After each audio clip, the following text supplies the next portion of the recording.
The Entente epic of 1914-18 ran essentially as follows. For years prior to 1914, France, Russia, England, and their associates had been working steadily for the peace of Europe in the concert of nations. But they had been blocked at every turn by German bluff, aggression, and ill will. Germany was impatiently awaiting the arrival of Der Tag, when she would overrun all Europe as she had France in 1870-71. She had built up a colossal and unmatched military machine, having become nothing less than a great military octopus threatening the peace of the world. Der Tag came when the Archduke Francis Ferdinand, heir to the Austro-Hungarian throne, was assassinated at Sarajevo in Bosnia on June 28, 1914. It was even asserted by some Entente writers that this assassination was plotted by militarists in Germany and Austria who could tolerate no further delay. Immediately, the Allied states tried to hold the situation in check by diplomatic measures, but Germany spurned them all. When her ally, Austria, seemed likely to listen to reason, Germany threw everything to the winds and plunged Europe into blood and ruin through a premature and utterly unprovoked declaration of war on Russia. Turning westward, she declared war on France and invaded the defenseless little neutral state of Belgium, thus transforming the solemn obligations of nations into scraps of paper. The Allied states, thus suddenly surprised in an ambush attack by the German guerrilla, reluctantly but gallantly took up the sword in self-defense. England came in solely to champion the cause of poor little Belgium after she had vainly exhausted every resource of diplomacy and persuasion. The war, thus begun with clean hands on the part of the Entente, was carried on as a noble and idealistic enterprise. There was no thought of territorial or financial aggrandizement. The Allies fought for the sanctity of international law, for the rights of small nations, for the end of military dictatorship, for the freedom of the seas, for democracy, and for world organization to prevent another season of carnage. There were no secret agreements among them.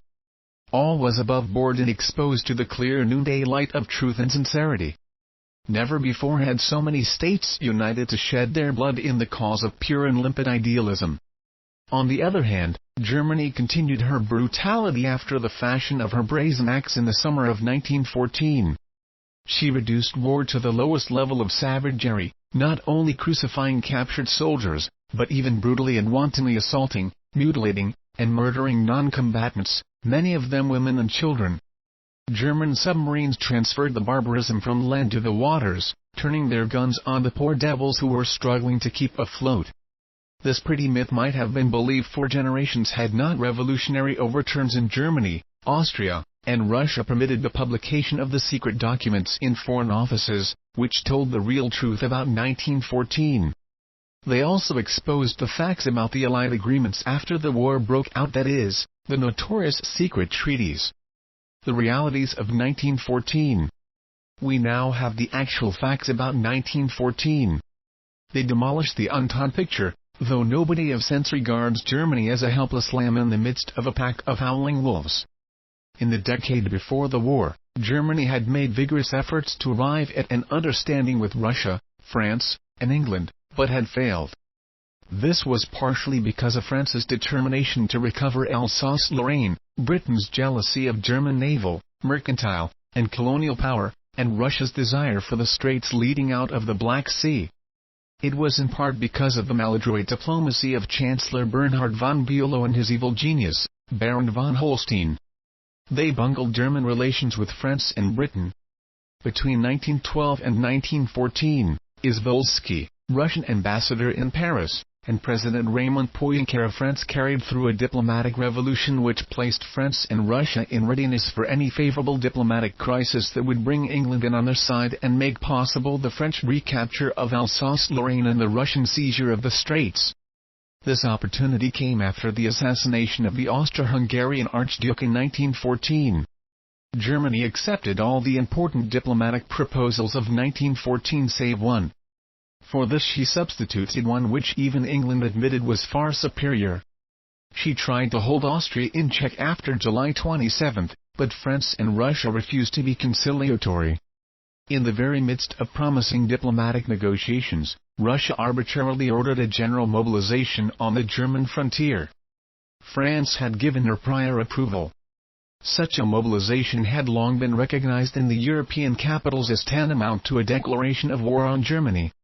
After vainly exhorting the Russians to cancel their mobilization, Germany finally set her forces in action against the numerous Russian hordes. France informed Russia that she had decided on war a day before Germany declared war on Russia and 3 days before Germany declared war on France. England came in to check the growth of German naval, colonial, and mercantile power. The Belgian gesture was a transparent subterfuge, used by Sir Edward Grey to inflame the British populace. He himself admitted that he would have resigned if England had not entered the war, even though Germany had respected Belgian neutrality. The documents show us that Grey refused even to discuss the German proposal to respect Belgian neutrality as a condition of British neutrality. Belgium had not even figured in the British cabinet discussions when war was decided upon. Lord Morley's memorandum on resignation proves this. In the light of the well-established facts about 1914, it is now clear that, under existing circumstances, Serbia, Russia, and France wished a European war in the summer of 1914. That Austria-Hungary wished a local punitive war but not a European war. And that Germany, Great Britain, and Italy would have preferred no war at all, but were too dilatory, stupid, or involved to act with sufficient speed and decisiveness to avert the calamity. In 1918 the Bolsheviks of Russia published the hitherto suppressed secret treaties of the Allies. These proved that the idealistic Entente pretensions about the aims of their war were no more valid than the mythological assertions about the events of the summer of 1914. Russia was to get the Straits, Constantinople, and adjacent districts. France was to get Alsace-Lorraine and the left bank of the Rhine. Italy was to make the Adriatic an Italian lake. Great Britain was to be rewarded by the destruction of the German navy, merchant marine, and colonial empire. Altogether, the Allies were to destroy the economic power of Germany. These treaties, of course, sent the Allied holy war myth gurgling to the bottom of the sea, spiritus versanct. Wilson tried to block their execution at the Versailles Conference, but with indifferent success. The courageous works of Ponsonby, Avenarius, Laswell, Grattan, Viereck, Peterson, Chambers, Mock and Larson, and others have likewise upset the wartime myths about German atrocities. It has been amply proved that even the Bryce report was consciously falsified and was thoroughly unreliable. Even Admiral Sims admitted that there was but one German submarine atrocity, and for this the German commander was punished. This remarkable modification of historical opinion relative to responsibility for the World War of 1914 does not, of course, give Germany any ground for assuming a holier-than-thou attitude. She did not wish war in 1914 because her aspirations and policies were being realized remarkably well through peaceful channels and activities. Her pacific attitude did not grow out of her superior moral principles or a more sincere devotion to the cause of peace. Had some of her basic goals and public policies been realizable only through war, as was the case with France and Russia, there is every probability that Germany would have been just as bellicose in 1914 as were these other powers. How we know about the causes of the World War of 1914? As a result of the revolutions in Russia, Austria, and Germany, new governments appeared on the scene which had no reason for desiring to conceal facts which might possibly turn out to be discreditable to the preceding royal regimes. Indeed, they hoped that the documents in the foreign offices would actually show that the old imperial governments had been responsible for bringing on the war. They believed that such proof would help to maintain the new revolutionary governments in power. They presumed that an increased popular hatred of the former regimes would grow out of the knowledge that the monarchical governments had been responsible for the sufferings which the World War had entailed. Therefore, the new Austrian and German governments voluntarily published a full and complete edition of the documents in their respective foreign offices bearing on the crisis of 1914, the so-called Red Book in the Kotsky documents. The Germans subsequently published all the important documents on the whole period from 1870 to 1914, the voluminous Grosse Politik. These allowed the facts to speak for themselves as to German foreign policy in the half-century before the war, and challenged the other states to do likewise. The Austrians were long delayed in the publication of material on the period before 1914 because of the opposition of the Entente to the appearance of such potentially damaging documents. Finally, in 1930, Austrian scholars published an 8-volume collection of source material on Austro-Serbian relations from 1908 to 1914. This has made necessary a much more lenient judgment of Austria than was possible when Professor Sidney B. Fay's important work, The Origins of the World War, appeared in 1928. The Russian Bolshevik government did not systematically publish its diplomatic documents on the period before 1914, but allowed French and German scholars, such as René Marquand and Friedrich Steve, to have access to the archives and to make adequate selections. The Steve collection, known as Der diplomatische Schriftwechsel des Wilskes, is the most complete material, and its honesty and adequacy cannot be challenged. It deals particularly with the work of Izvolsky in carrying through the Great Diplomatic Revolution of 1912-14, in collaboration with President Poincaré of France. The British government was the first non-revolutionary government voluntarily to publish its documents bearing on the outbreak of the World War. This it began in the autumn of 1926, and 10 other volumes were later published on the period from 1898 to 1914. Finally, and last in order, the French began in 1928 to publish a collection of diplomatic documents on the pre-war period. The fact that the supervisory authorities have been mainly public functionaries rather than impartial scholars makes it highly improbable that the French documents possess the completeness or the candor to be observed in the earlier publications. But so much documentary material has now been published by other states which enables us to check up on the French documents, that we may be certain that the colossal frauds and forgeries which characterized the original French Yellow Book are not embodied in this more extended collection of French documents. This documentary material has been supplemented by special monographs, by biographies and memoirs of leading figures in the diplomatic history of Europe from 1870 to 1914, and by able general works which have sought to assemble, summarize, and appraise the significance of the documentary evidence, the monographs, the biographies, and the memoirs. The overwhelming majority of such books, of which Professor Fay's The Origins of the World War is an outstanding representative, reverse our wartime judgments in the manner which we have above described. Differences of opinion among students today relate to details rather than to the general picture. Levels or types of responsibility for the World War. In generalizing about responsibility for the World War of 1914, it is necessary to be specific as to the meaning of responsibility. Some scholars contend that all the great powers involved were about equally responsible. Others state that, in 1914, France, Russia, and Serbia were primarily responsible for a European war under conditions as they then existed. Both of these opinions can be sustained if one clarifies what is meant by each interpretation. Those who argue for equal responsibility in this sense usually mean that, if we consider primarily the more general causes of war in European society from 1870 to 1914, all the great powers were about equally responsible for the war system. They do not have in mind the crisis of 1914, but rather the cultural and institutional situation behind the July clash. Those who contend for the primary guilt of France, Russia, and Serbia concentrate on the responsibility for exploiting the Austro-Serbian dispute of 1914 for the purpose of launching a general European conflict. It is necessary, therefore, to know just what one implies when he says that everybody was guilty or that this or that group of nations was guilty. The most thoughtful authorities on the question of responsibility contend that we must examine the problem on at least 4 levels. 1. Those general causes of war which made war possible if not inevitable in 1914, that is, the war system. 2. The diplomatic history of Europe from 1870 to 1912. 3. The diplomatic revolution of 1912-14. And 4. The crisis of June 28 to August 5, 1914. The war system. By the general causes of wars we mean those diverse aspects of the European social order in the half-century before 1914 which predisposed governments to war whenever a crisis of sufficient proportions arose.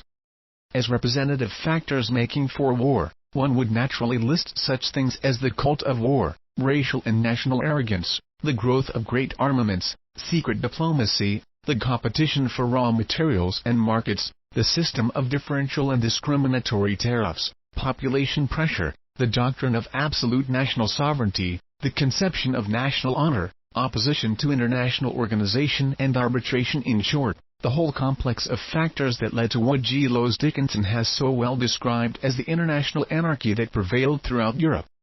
In 1914, when we consider such fundamental causes of war as those listed above, it must be frankly admitted that all the nations involved in the war in 1914 were about equally guilty.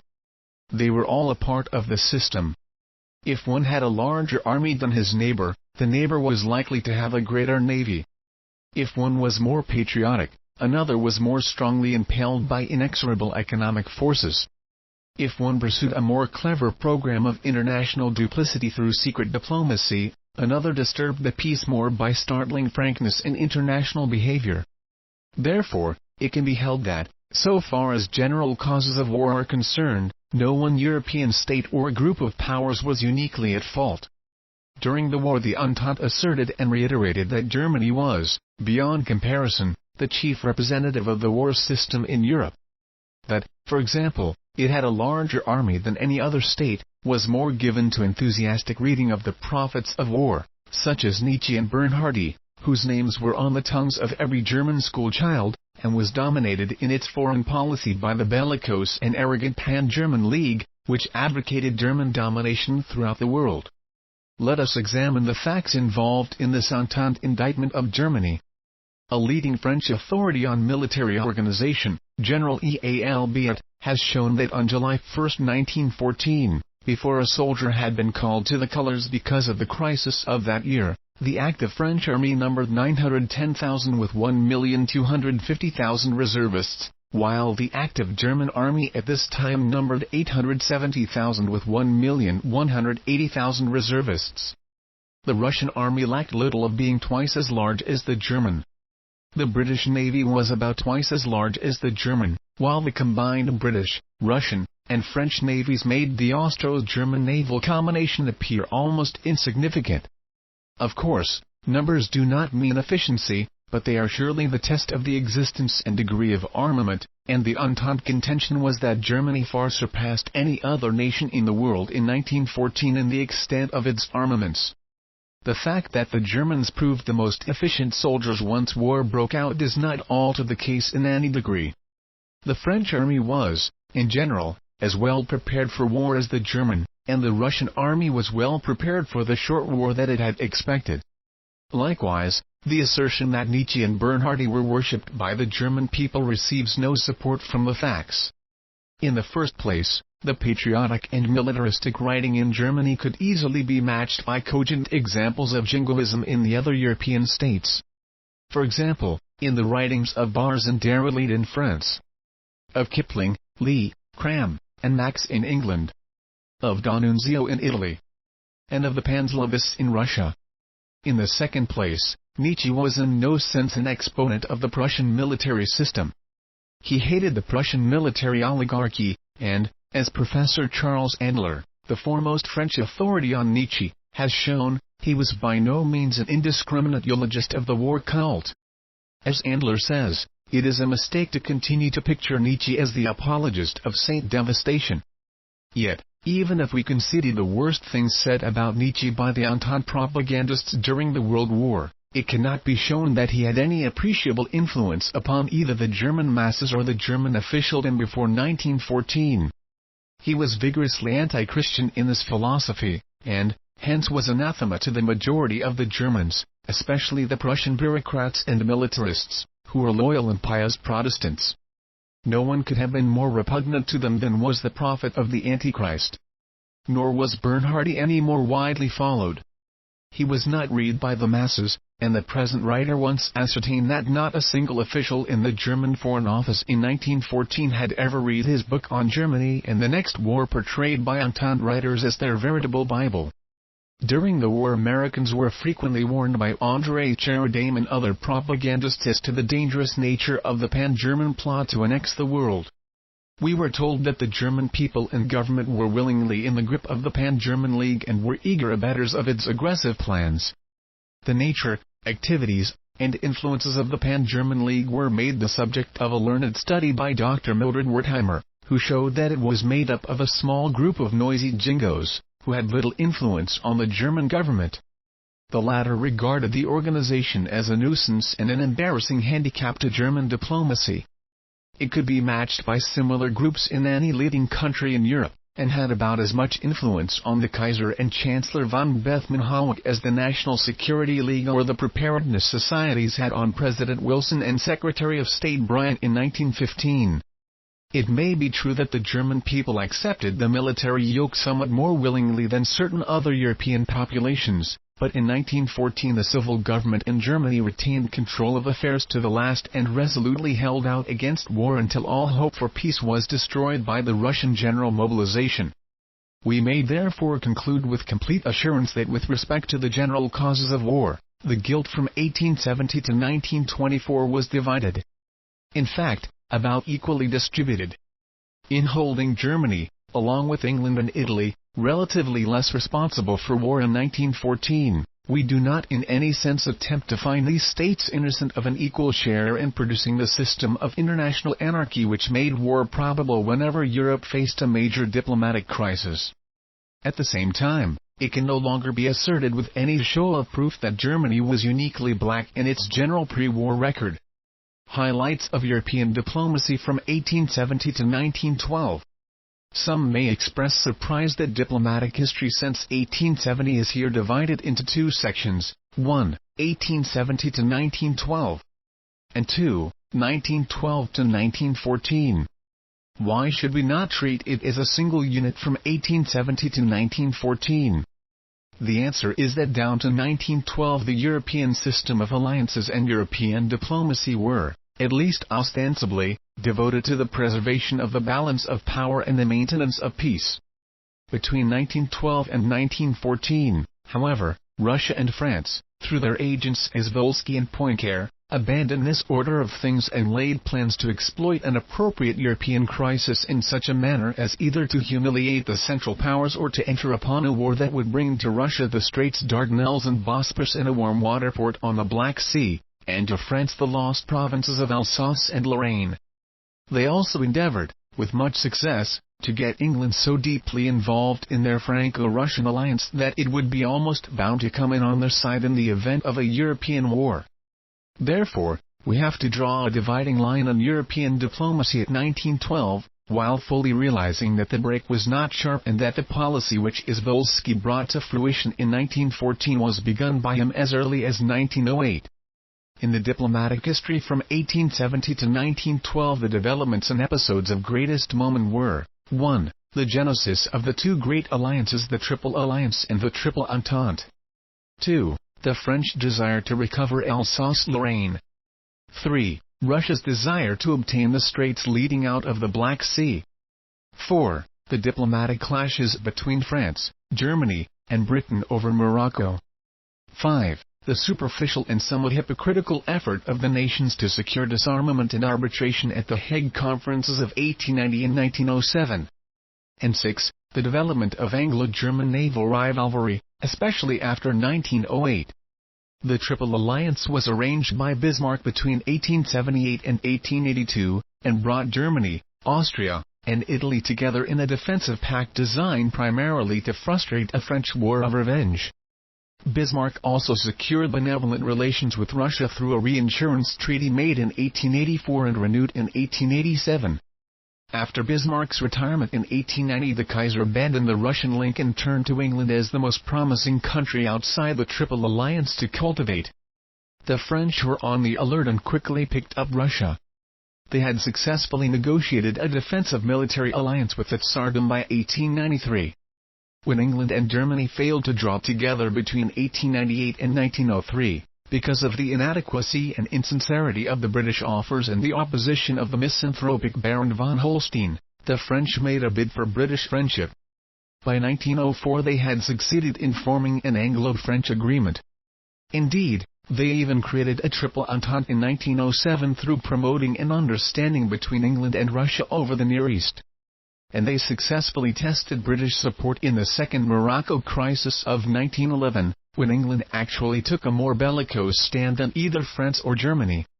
The two great counter-alliances were certainly organized at the outset primarily to preserve the peace of Europe. Bismarck formed the Triple Alliance to prevent France from fomenting a war of revenge, and Grey accepted the Triple Entente to preserve the balance of power, whatever may have been in the back of the heads of Paul Cambon and his associates, who led the English safely into the Entente. Yet in due time the counter-alliances became a menace to Europe, because both groups of powers hesitated to back down in a serious crisis for fear of losing prestige. Further, as we shall show later, Izvolsky and Poincaré were successful in 1912 in just transforming the purpose of the Triple Entente from a defensive and pacific organization into one that was preparing for a European war and was arming itself so as to be ready when the crisis arose. This does not imply any deliberate plot on the part of Izvolsky and Poincaré to bring on a war for war's sake. It merely means that, by the end of 1912, Izvolsky was convinced that Russia could gain its objectives only by war and that Poincaré was determined that France should achieve its ambitions in the same conflict. As between the two armed camps, it must be held that after 1911 the Triple Entente was much the greater menace to Europe. 1. Because the Triple Alliance was gradually going to pieces on account of the secret Italian withdrawal in 1902 and the Austro-German friction over Serbia in 1912–1913.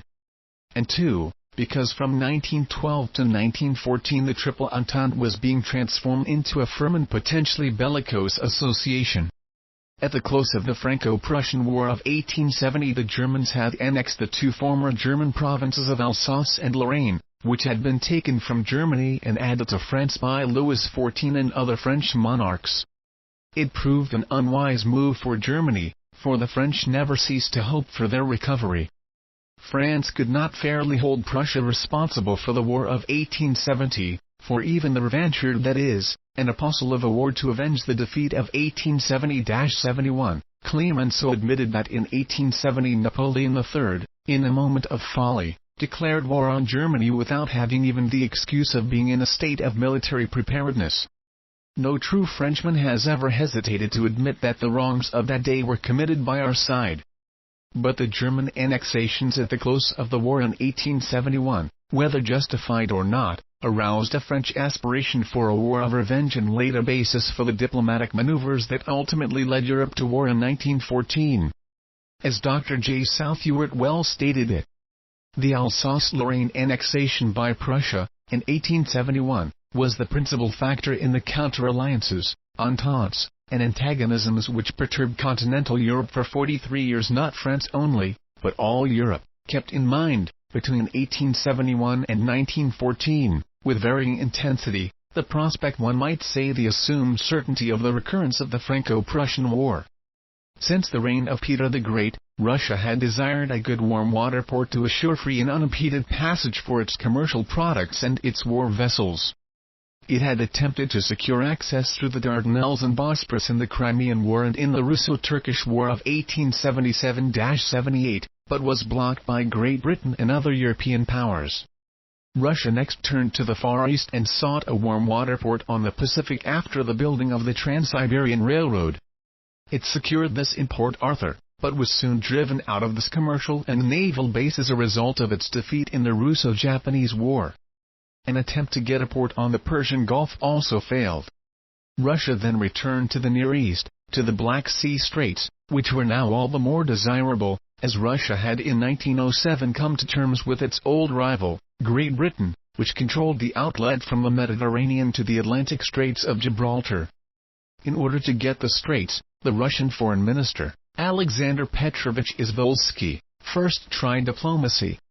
He proposed, in 1908, that the Austrians should annex two South Slav provinces, Bosnia and Herzegovina, in return for which Austria was to support the Russian demand for the straits. Austria agreed and promptly annexed the two provinces, but England blocked the Russian plan in regard to taking over the straits. Izvolsky, usually bankrupt personally, did not dare openly to criticize England, as he was then being supported in part by gifts from Sir Arthur Nicholson, the British ambassador in St. Petersburg. So he dishonestly alleged Austrian aggression and denied previous knowledge or approval of the annexation plan. This blocking by Gray of Izvolsky's plan to trade the annexation of Bosnia and Herzegovina by Austria for Russian control of the Straits must not only be regarded as a flagrant example of short-sighted British self-interest, but also as probably the most important single indirect cause of the World War.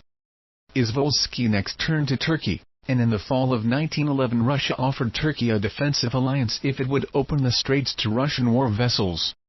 Turkey was still under the scrutiny of the Germans in 1911 and did not care to accept this risky offer of Russian protection against the Balkan states. A most significant aspect of the diplomacy of Izvolsky in 1908 and 1911 was that, on both occasions, he was prepared to sacrifice the interests of the Slavic states in the Balkans when Russia stood to gain by such action. In 1914, however, Russia justified her measures that brought on the war by the contention that it was bound by honor, tradition, and precedent to act as the protector of its little Slavic kinsmen in the Balkans. After the failure of his Balkan diplomacy, Izvolsky became convinced that the Straits could be obtained only by a war. Therefore he logically decided to see if he could not get them by a local war rather than by a general European war, provided peace could be maintained on the larger scale. He helped to organize the Balkan League in 1912 and urged the Balkan states onto a war against Turkey, hoping that the former would be victorious and that Russia could then use its influence with them to secure the Straits. The Balkan states soon began fighting among themselves, however, and this third plan of Izvolsky's collapsed. He then became convinced that only a European war would bring the Straits to Russia, and the Russian government in time followed him in this decision. Such was the state of affairs in the Near East in 1913. In the Morocco crises of 1905 and 1911, Germany was in the right, but its diplomatic methods left much to be desired as to both tact and finesse. In 1905, Germany insisted that France should not be allowed to occupy northern Africa without taking the other European nations into consideration, and in 1911 it endeavored to prevent France from violating the Pact of Algeciras, which had been drawn up at the close of the first Morocco crisis. Incidentally, in the last Morocco crisis 1911, Germany desired to break down the Anglo-French alliance, but only made it firmer and more bellicose. The most important result of the second Morocco crisis was its effect upon internal French politics. The French Jingos attacked Caillaux for his Pacific policies in 1911 and drove this great French statesman from power, supplanting him by the able and valiant but revengeful and bellicose Raymond Poincaré. Had Caillaux remained in power, there was little probability that Izvolsky could have brought France around to a warlike policy by 1914. In the two Hague conferences of 1899 and 1907, Germany made a rather worse showing than the other major European states by being more frank about its attitude toward war and armament. Germany was no more opposed to land disarmament than was France and no more opposed to naval reduction than was Great Britain.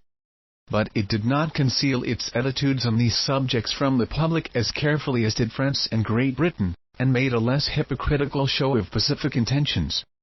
To this degree Germany was diplomatically less competent than the other states. The disarmament proposals, started by Russia, were not made in good faith, as Count Witt later admitted. Finally, there were no serious plans submitted at The Hague for the arbitration of any of the real causes of wars. Therefore the common allegation that Germany at The Hague prevented Europe from putting an end to all wars a decade or more before 1914 is seen to be pure fiction. But Germany's candor, in other words, its diplomatic stupidity, enabled its enemies to portray Germany as the outstanding challenge to the peace of Europe. We may therefore say that from 1870 to 1912 the responsibility for diplomatic arrangements likely to make for war was divided. On the whole, however, with the doubtful exception of England, Germany had the best record of any of the major states during this period. After a most careful examination of the Grosspolitik, reviewing German policy from 1870 to 1914, Professor Fay came to the following conclusions. While it is true that Germany, no less than all the other great powers, did some things which contributed to produce a situation which ultimately resulted in the World War, it is altogether false to say that she deliberately plotted to bring it about or was solely responsible for it. On the contrary, she worked more effectively than any other great power, except England, to avert it, not only in the last days of July, 1914, but also in the years immediately preceding. Volsky's diplomatic revolution 1912–1914. In 1910, Volsky, who had been Russian foreign minister since 1906, resigned to become ambassador to France. This he did in part because of the Russian criticism of his failure to secure the Straits in 1908 and the resentment over the Russian humiliation that followed. He accepted the new appointment chiefly, however, because he believed that he could do more in Paris than in St. Petersburg to forward the desirable Franco-Russian diplomatic maneuvers. During 1910–11 he was unable to make much headway, as Caillaux and the Friends of Peace were in power in Paris and the pacifically inclined ambassador, Georges Louis, represented France at St. Petersburg. In January 1912, the Caillaux group was superseded by Poincaré and his supporters. This marked a momentous turning point in European international relations. These two able diplomats, Volsky and Poincaré, had at heart goals that could only be realized by one and the same method, namely a war with Germany. Volsky contended that the road to Constantinople runs through Berlin, and Poincaré's life passion, as he himself confessed, was to recover Alsace-Lorraine, which could be achieved only by a victory over Germany.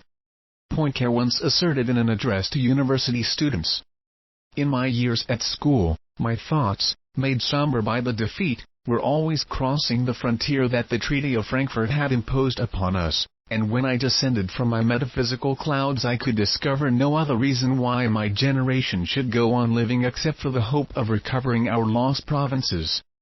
This is a matter of great importance, for Poincaré and his group represented the first Republican bloc willing to go to war for Alsace and Lorraine. Hitherto, the active French revanchards had been, for the most part, royalists and enemies of the Third Republic. Plenty of Republicans had hoped for the return of the provinces, but no party of them had been willing to face the responsibility of waging a war to recover them. The linking of the Straits and Alsace-Lorraine as the common program of France and Russia, once a European war broke out, had of course been long taken for granted as a vital part of the Franco-Russian alliance. Volsky reported to his home government that he felt like a new man after his first conference with Poincaré. While the two men disliked each other personally, distrusted each other to some degree, and differed frequently over details, they worked together cordially in all broad matters of diplomacy. Their first practical step was the negotiation of a naval treaty between France and Russia in July 1912, the military alliance of the two states having been completed nearly 20 years before. In August 1912, Poincaré visited St. Petersburg. There he learned much more of the ambitious Russian plans in regard to the Straits and other territorial readjustments. He seems to have been convinced that France must cooperate enthusiastically to gain its objectives in the dual arrangement.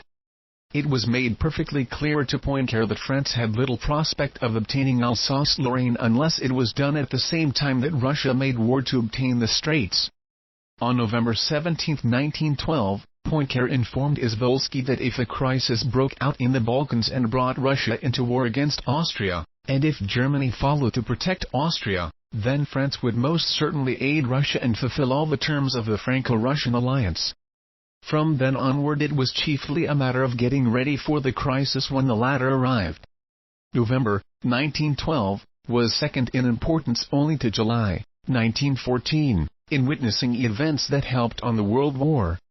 It was in this month that Poincaré pledged France to execute its full obligations to Russia in support of Russian diplomacy in the Balkans. 2. That Gray pledged British naval, and, by implication, military, support to France.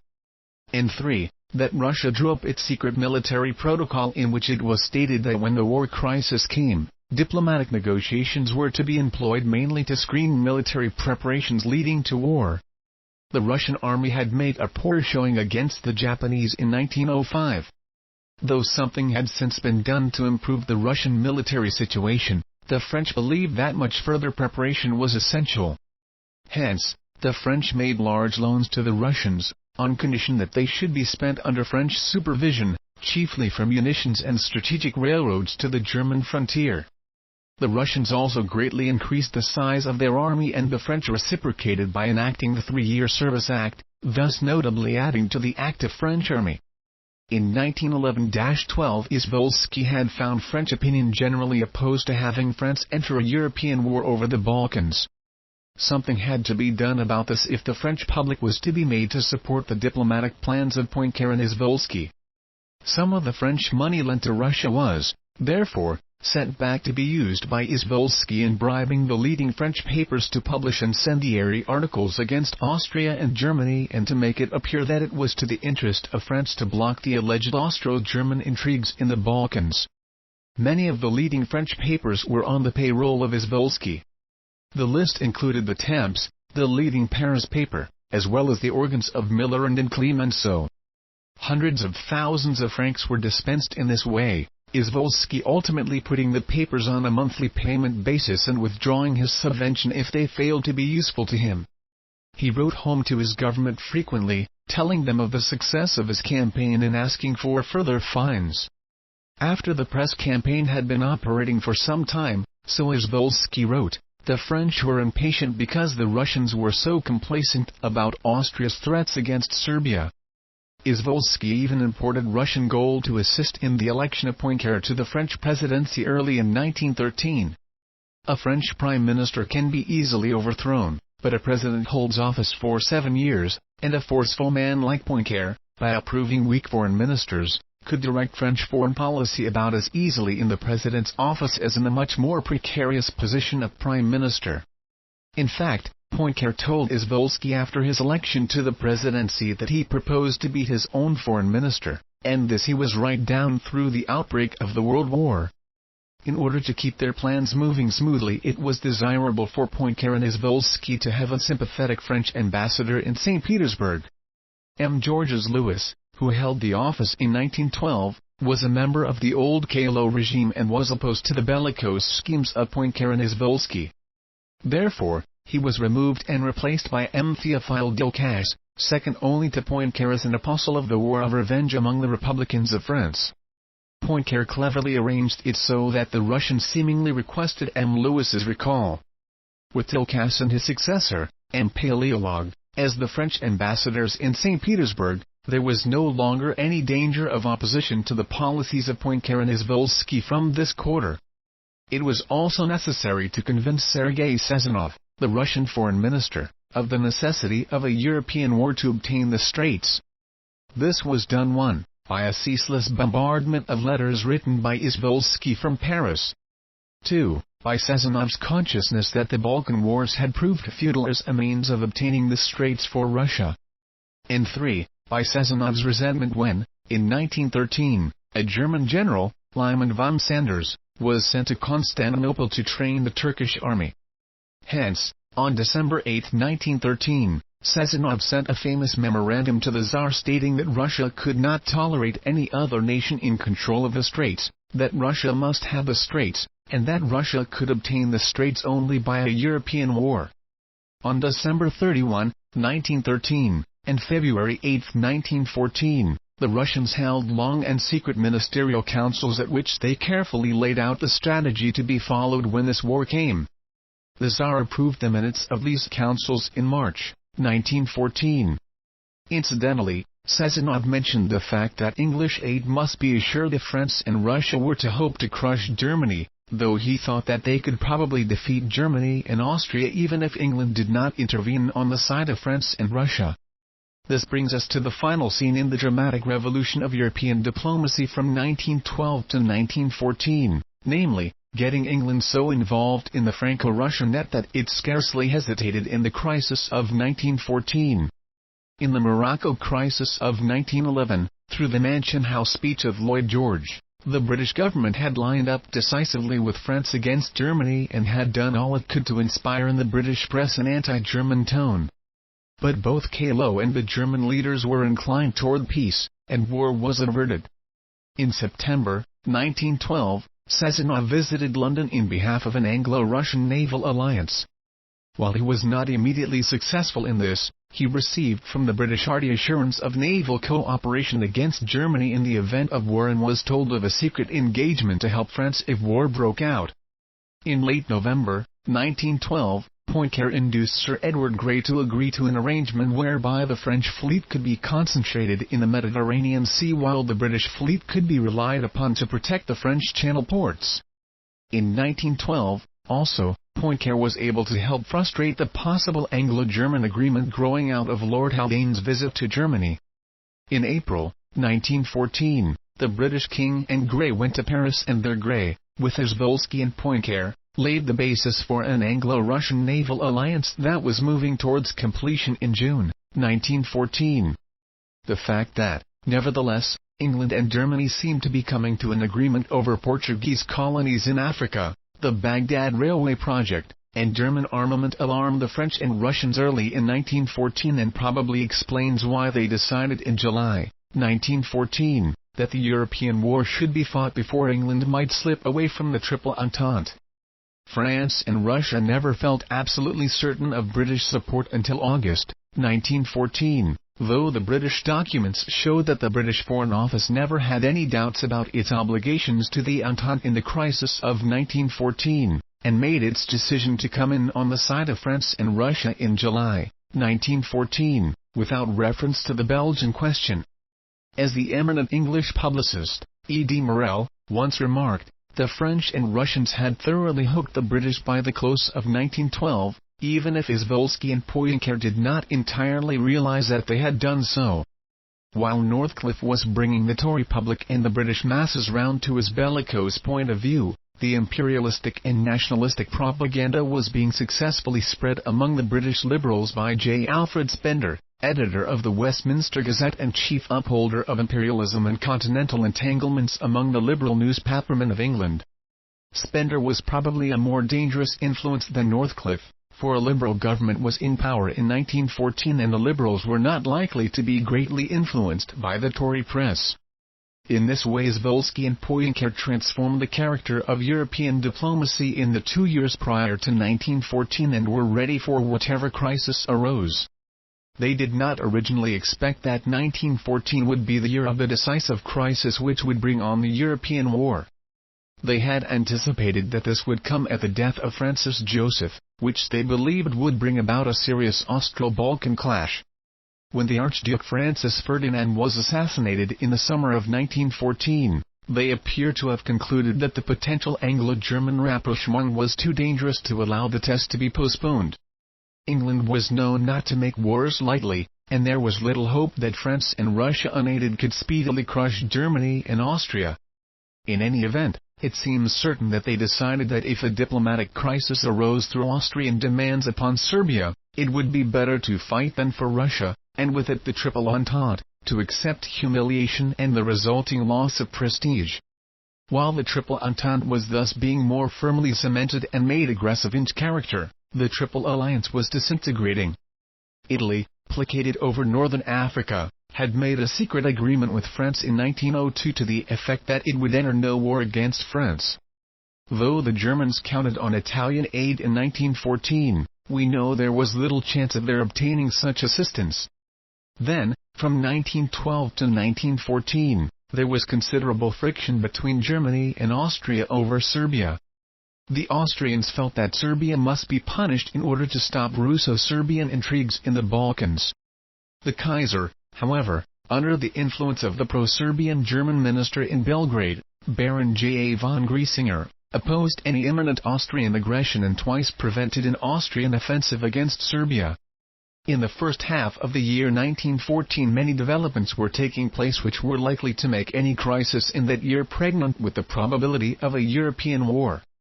The growing Anglo-German amiability greatly worried the French and Russians and made them feel that any considerable delay of the European war was dangerous. The Tory clique in England was favourable to a European war. Not only were the Tories bellicose and anti-German, but a war would help stop the menacing social reforms of the Liberal Party in England, particularly the proposed land reforms, and also make it more difficult to enforce the new Irish Home Rule Act. The Northcliffe press was demanding war against Germany, partly because of its Tory sympathies and partly because a war was good business for newspapers. As has been noted, Russia had decided that it must have the Straits and could only obtain them by a European war, and had held 2 long ministerial councils in December 1913, and February 1914, to decide on the proper strategy for this war. In March 1914, the Russian general, Gian Danilov, congratulated his country on its readiness for the impending conflict, and, in June, General Vyasa Komnenov, the Russian Minister of War, boasted that Russia was ready for war and that France must also be ready. This was done in part to silence the foes of the 3-year Service Act in France. In the spring of 1914, France had refused to allow the retirement into the reserves of the class normally entitled to leave active service that year, thus having 4 classes instead of 2 with the colors in July 1914. The Tsar had received the Serbian Premier, Nikola Pasic, in February 1914, asked him how many men Serbia could put in the field if war came, promised him arms and ammunition from Russia, and told him to inform the Serbian king that Russia would do all in its power to aid Serbia. From the reports of the ministerial conferences of December 31, 1913, and February 8, 1914, we can readily perceive that Sazonov had seized the helm with determination and knew in what direction he was steering the Muscovite craft. By January 1914, the plot to murder the Archduke Francis Ferdinand, heir presumptive to the Austrian throne, was under consideration, and by March it had taken definite form. In May it was perfected by officers in the Serbian army, and it has been charged that high Russian military authorities had approved of it and had promised Russian aid in the event of an Austrian attack upon Serbia. The Russian minister in Belgrade, Nicholas von Hartwig, was organizing a widespread Balkan intrigue against Austria, and the Austrians captured many of his telegrams and decoded them. This enabled the Austrian statesmen to know of the Russo-Balkan menace to the dual monarchy. Before the murder of the Archduke they had drawn up a memorandum to be taken to Berlin, asking for German aid in thwarting the Russian intrigues in the Balkans. They particularly desired Germany to drop Romania and to take on Bulgaria as the pivotal state for Austro-German diplomacy in the Balkans. The Serbian government was aware of the assassination plot for at least 3 weeks before the murder of Francis Ferdinand, but it took no active steps to frustrate the scheme or to warn Austria of the danger that was awaiting the Archduke when he visited Bosnia. Such was the state of affairs when the Archduke Francis Ferdinand was shot down on the streets of Sarajevo on St. Vitus Day, June 28, 1914. In regard to this third level of war responsibility, that residing in diplomatic developments from 1912 to 1914, we may, thus, hold that the guilt was mainly that of Imperial Russia, aided and abetted by Serbia, and to a lesser degree that of France. While Germany, England, and Austria had the cleanest record. The diplomatic crisis of June-August, 1914. After the Archduke's assassination, France and Russia recognized that the impending clash between Austria and Serbia might bring about a European conflict. The year 1914 was a particularly desirable time for the Entente, because there was imminent danger that England might develop more happy relations with Germany, and that the French radicals might be able to secure the repeal of the French Army Bill. Russia, moreover, was threatened by another revolution, perhaps more serious than that of 1905. Poincaré went to St. Petersburg, and, before even learning the terms of the Austrian ultimatum, renewed his pledge of 2 years earlier to support Russia in a war over the Balkans. He indicated that the impending Austro-Serbian conflict would meet the conditions demanded by the French in supporting Russian intervention in that region. The Franco-Russian program in 1914 was to force Serbia to make a formal show of conciliation and concessions and to indicate an apparent Franco-Russian willingness to settle the dispute through diplomacy. Underneath, secret Franco-Russian military preparations were carried on that would ultimately make a diplomatic settlement impossible. Hence, Russia urged Serbia not to declare war on Austria, and, to ensure a superficially conciliatory Serbian reply to Austria, the Serbian response to the Austrian ultimatum was drafted in outline by Under-Secretary Felipe Berthelot and others in the French Foreign Office. Russia did not desire to have Serbia precipitate matters prematurely or unfavorably by a declaration of war on Austria.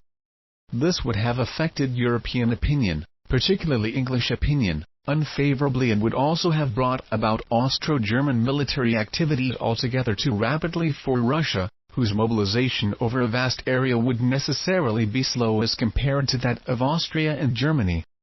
On July 24, when the terms of the Austrian ultimatum to Serbia were made public, Russia and France began a dual program, namely, a diplomatic barrage combined with secret military preparations which made a European war inevitable by the late afternoon of July 30.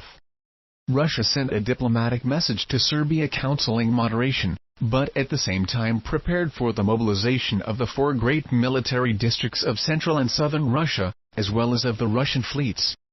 Russian money in Germany and Austria was called in. On the same day, July 24, Premier René Viviani, on his way back from St. Petersburg, telegraphed to the French Foreign Office that the Austro-Serbian situation was likely to develop serious European complications, and the French troops in Morocco were ordered home.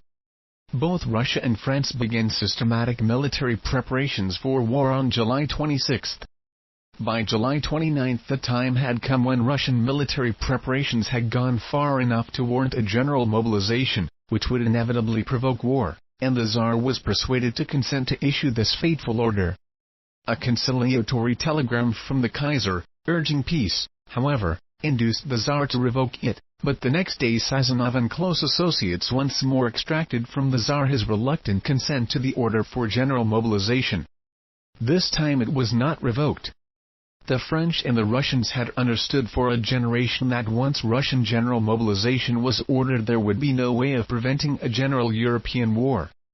General Sergei Dobrowolsky, chief of Russian mobilization in 1914, has told us with great candor that the Russian authorities in 1914 fully realized that a European war was on as soon as the ominous mobilization order had been sent out from the General Telegraph Office in St. Petersburg, late in the afternoon of July 30. The French authorities had been informed as to the general nature and progress of the fateful Russian military preparations, but they made no effort to restrain them, though the French well knew that these military activities were bound to render a European war inevitable. They actually urged the Russians to speed up their military preparations, but to be more secretive about them, so as not to alienate England or provoke Germany to rapid counter-mobilization. On the night of July 31 the French government went still further and enthusiastically decided for war, handing this information to Izvolsky about midnight. The Austrian statesman in 1914, in turn, had decided that the time had come when it would be necessary to suppress the Serbian menace, and they consciously planned an ultimatum of such severity that it would be unlikely that Serbia would concede the demands. The plan, then, was to make a show of diplomacy but to move toward probable war.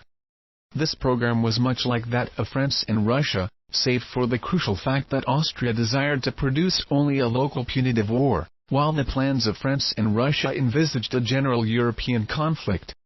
This is the most important point to be borne in mind when estimating the relation war guilt of Austria as against that of France and Russia. Germany, lately friendly to Serbia, was alarmed by the assassination of the Archduke and the resulting menace to its chief ally. Germany, therefore, agreed to stand behind Austria and support the plan of the latter to punish Serbia. The answer of the Serbians to the Austrian ultimatum, however, impressed the Kaiser as a satisfactory basis for further negotiations.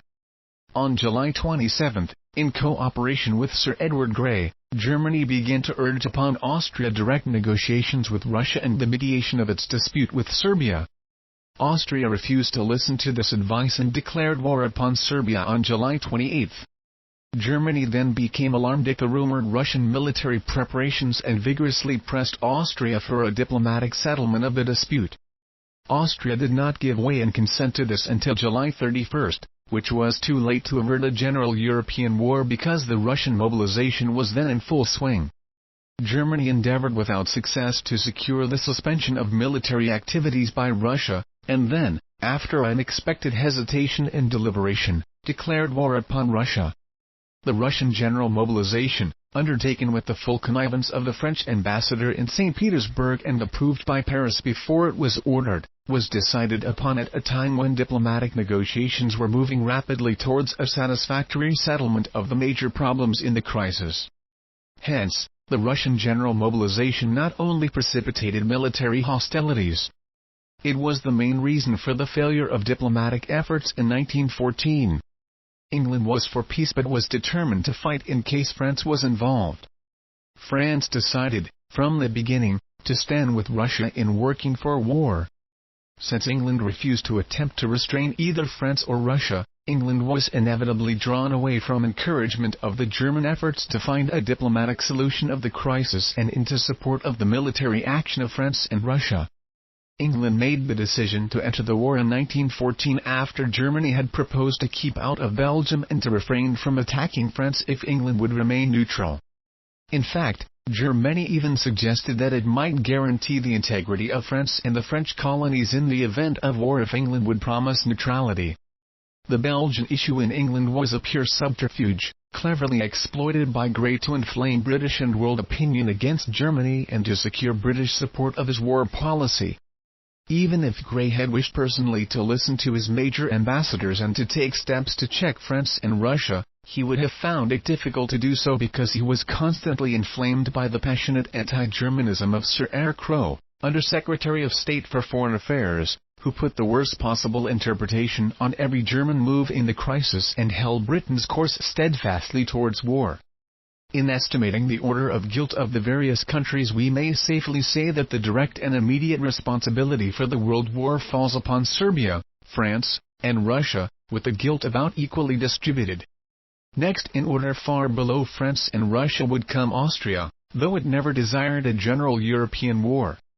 Finally, we should place England and Germany, in the order named, both being opposed to war in the 1914 crisis. Probably the German public was somewhat more favorable to military activities than were the English people, but, as we have amply explained above, the Kaiser made more strenuous efforts to preserve the peace of Europe in 1914 than did Sir Edward Grey. It has been declared futile and illogical to try to list the European powers in any rank or order of guilt, on the ground that they were all involved in the morass of diplomatic squabbles and intrigues of 1914. This view, however, challenges the elementary logic applied every day in courts of law. Principals and accomplices are all involved, let us say, in a murder. But the court is able to distinguish among them, and pleas of first-degree murder, second-degree murder, and manslaughter are all permitted. It has further been maintained that it is unfair to say that Russia, for example, was guilty in 1914, because many Russians knew nothing about the issues of the war and many more were opposed to its onset. It should be obvious that we are not engaged in the unfair task of indicting a nation.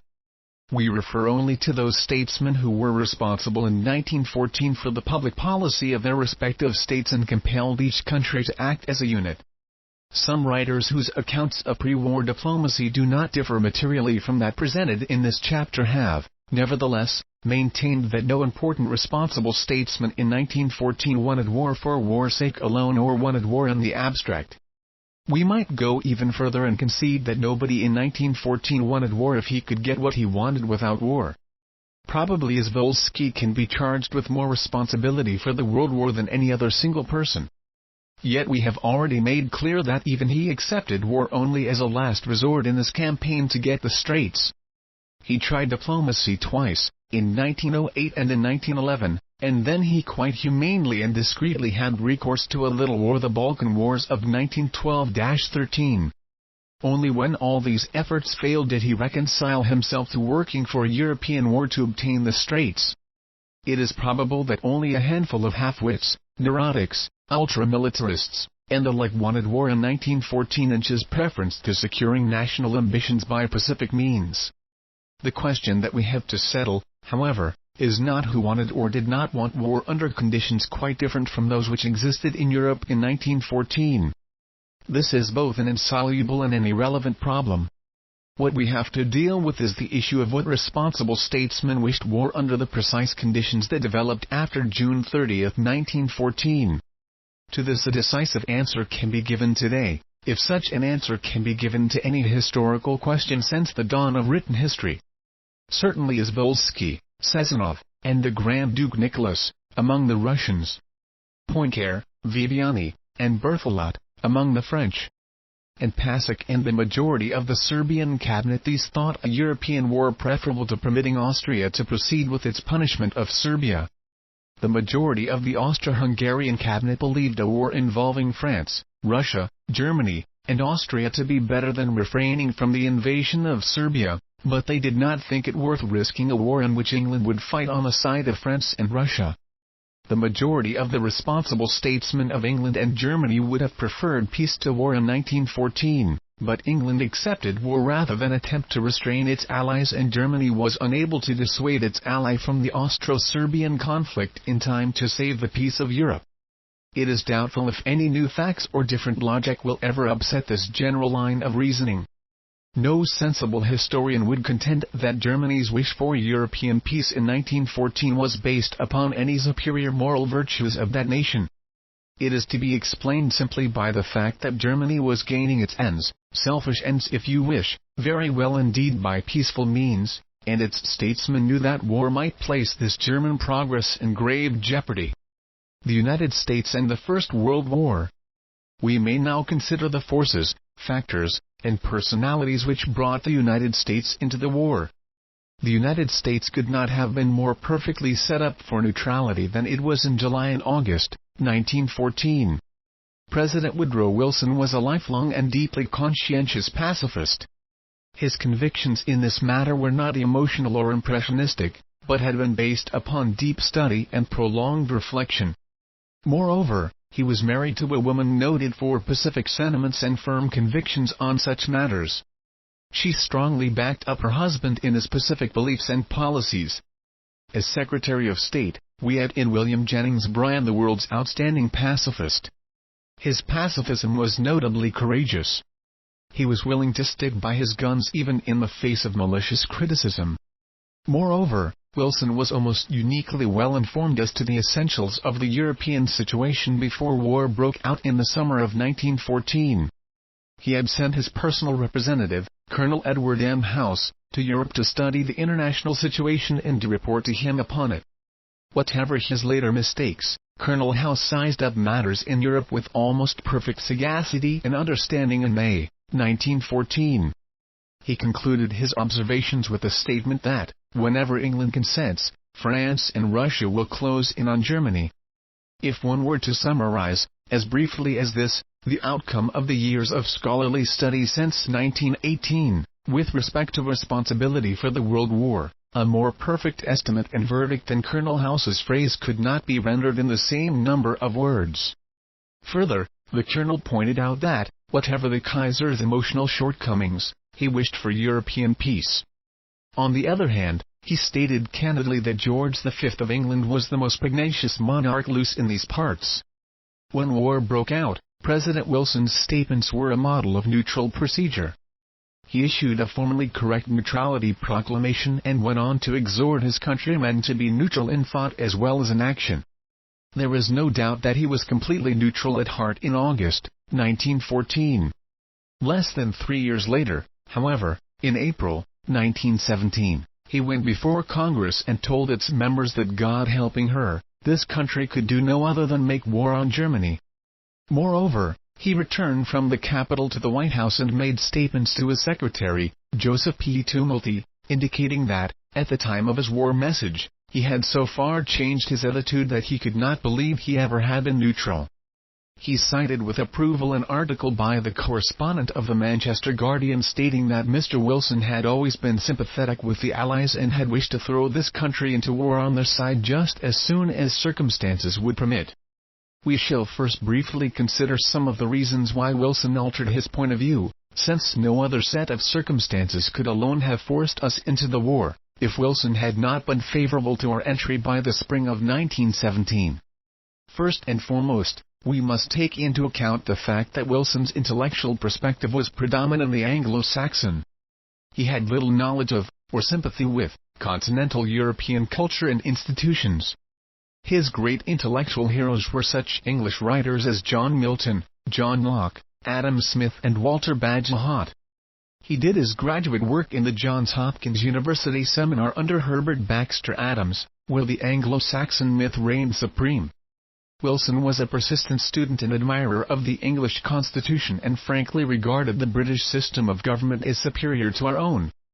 Then Wilson had in his cabinet and among his ambassadors men who were intensely pro-English or pro-Ally in their sympathies. Such were Secretaries Lindley M. Garrison and David F. Houston.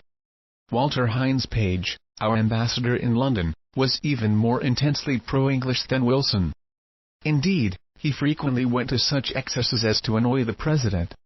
When Bryan was succeeded by Robert Lansing, the most crucial post in the cabinet went to another vehemently pro-English sympathizer.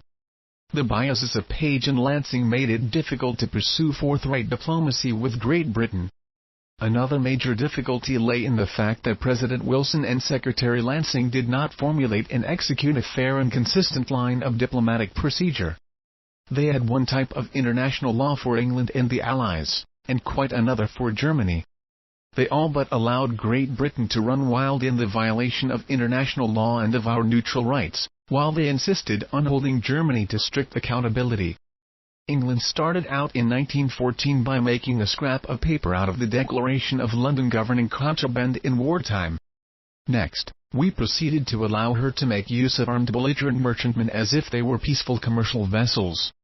England violated our neutral rights far more extensively between 1914 and 1917 than she did before the War of 1812, even to the point of flying the American flag. Wilson came to believe, however, that Great Britain was fighting for civilization and that so trivial a thing as international law must not be allowed to stand in her way.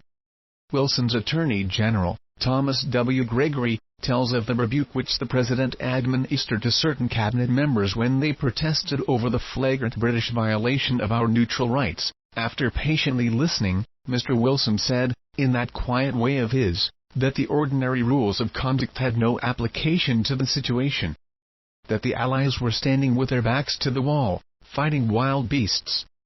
That he would permit nothing to be done by our country to hinder or embarrass them in the prosecution of the war unless admitted rights were grossly violated, and that this policy must be understood as settled. Bryan protested against our unfair and unneutral diplomacy and ultimately resigned because he could not square his conscience with it. Secretary Lansing admits in his memoirs that he made no real pretense of holding England to the tenets of international law. He tells us that after the sinking of the Lusitania he thought we should be fighting on the side of the Allies and that he was determined to do nothing which would prove embarrassing to us when we later took up our position as a military comrade of the Allied powers. He persisted in this attitude, even though he was honest enough to write after the war that in 1917 we had as good, if not better, legal grounds for fighting Britain as for fighting Germany. Ambassador Page even went so far as to collaborate with Sir Edward Grey in answering the protests of his own government, an unparalleled procedure which, when revealed, outraged even so pro-Allied journal as the New York Times. We thus encouraged and perpetuated the illegally extensive British blockade, which provoked the German submarine warfare. In time, we made war on the latter, though it was our unneutral diplomacy which contributed, in large part, to the continuance of both the British blockade and the German submarine activities. Wilson was deeply affected by the criticisms to which he was subjected by prominent Americans sympathetic with the Allies and in favor of intervention on their side. He was stung by the famous speeches of Theodore Roosevelt on the shadows of Shadow Lawn, and by the latter's reference to Wilson's diplomatic statements as examples of weasel words. He was particularly annoyed by the statement of Elihu Root that first he shakes his fist and then he shakes his finger. On the other hand, Wilson was human enough to take note of the praise which was showered upon him by the press when he made a bellicose statement or led a preparedness parade. This contrasted sharply with the bitter criticism he evoked when he made a statesmanlike remark, such as that a country might be too proud to fight, or that the only desirable peace would be a peace without victory. Wilson was also profoundly moved by the British propaganda relative to German atrocities and territorial ambitions. This was particularly true after Lord Bryce lent his name to the prestige and veracity of the propaganda stories as to German savagery. Of all living Englishmen, Bryce was probably the man whom Wilson most admired and trusted. When Bryce sponsored the propaganda lies, Wilson came to believe that they must have a substantial basis in fact. This helped on his rationalization that England was fighting the battle of human civilization against wild beasts. Personal matters also played their role in the transformation of Wilson's attitude. His first wife died and a strong Pacific influence was removed. He then courted and married a dashing widow who was sympathetic with the Allied side and friendly with Washington military and naval circles. She was also bitterly resentful of the criticism to which Wilson was subjected on account of his refusal to be stampeded into intervention. She appears to have wished him to take a stronger stand for intervention. The domestic influence on the president was, thus, completely transformed in character as a result of his second marriage. The publication of Mrs. Wilson's memoirs does not make it necessary to modify this statement. When, as an outcome of these various influences, Wilson had been converted to intervention, he rationalized his change of attitude on the basis of a noble moral purpose. As he told Jane Addams in the spring of 1917, he felt that the United States must be represented at the peace conference which would end the World War if there was to be any hope of a just and constructive peace. But Wilson could be at the peace conference only if the United States had previously entered the World War. It is still asserted by many writers, such as Professor Charles Seymour, that the resumption of submarine warfare by Germany was the sole reason for Wilson's determination to enter the war on the Allied side. But we know that he had been converted to intervention long before January 1917. A year earlier, he had sent Colonel House to Europe with a plan to put us in the war on the side of the Allies if Germany would not accept peace terms obviously unfavorable to her. But even such peace terms for Germany were rejected by the British leaders, who felt sure of American aid anyway and were determined to crush Germany. Yet this British rebuff did not lead Wilson to lose heart in his efforts to put this country into the war. His next step was taken in this country. Early in April 1916, Wilson called into consultation Speaker Champ Clark of the House of Representatives and congressional leaders Claude Kitchen and H.D. Flood, and sounded them out to see if they would support him in a plan to bring the United States into the war on the side of the Allies.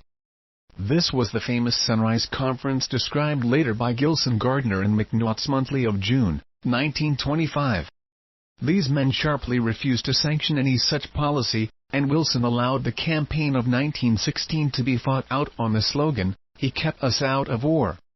Wilson did not dare to risk splitting the Democratic Party over entry into the war before the campaign of 1916 had successfully ended.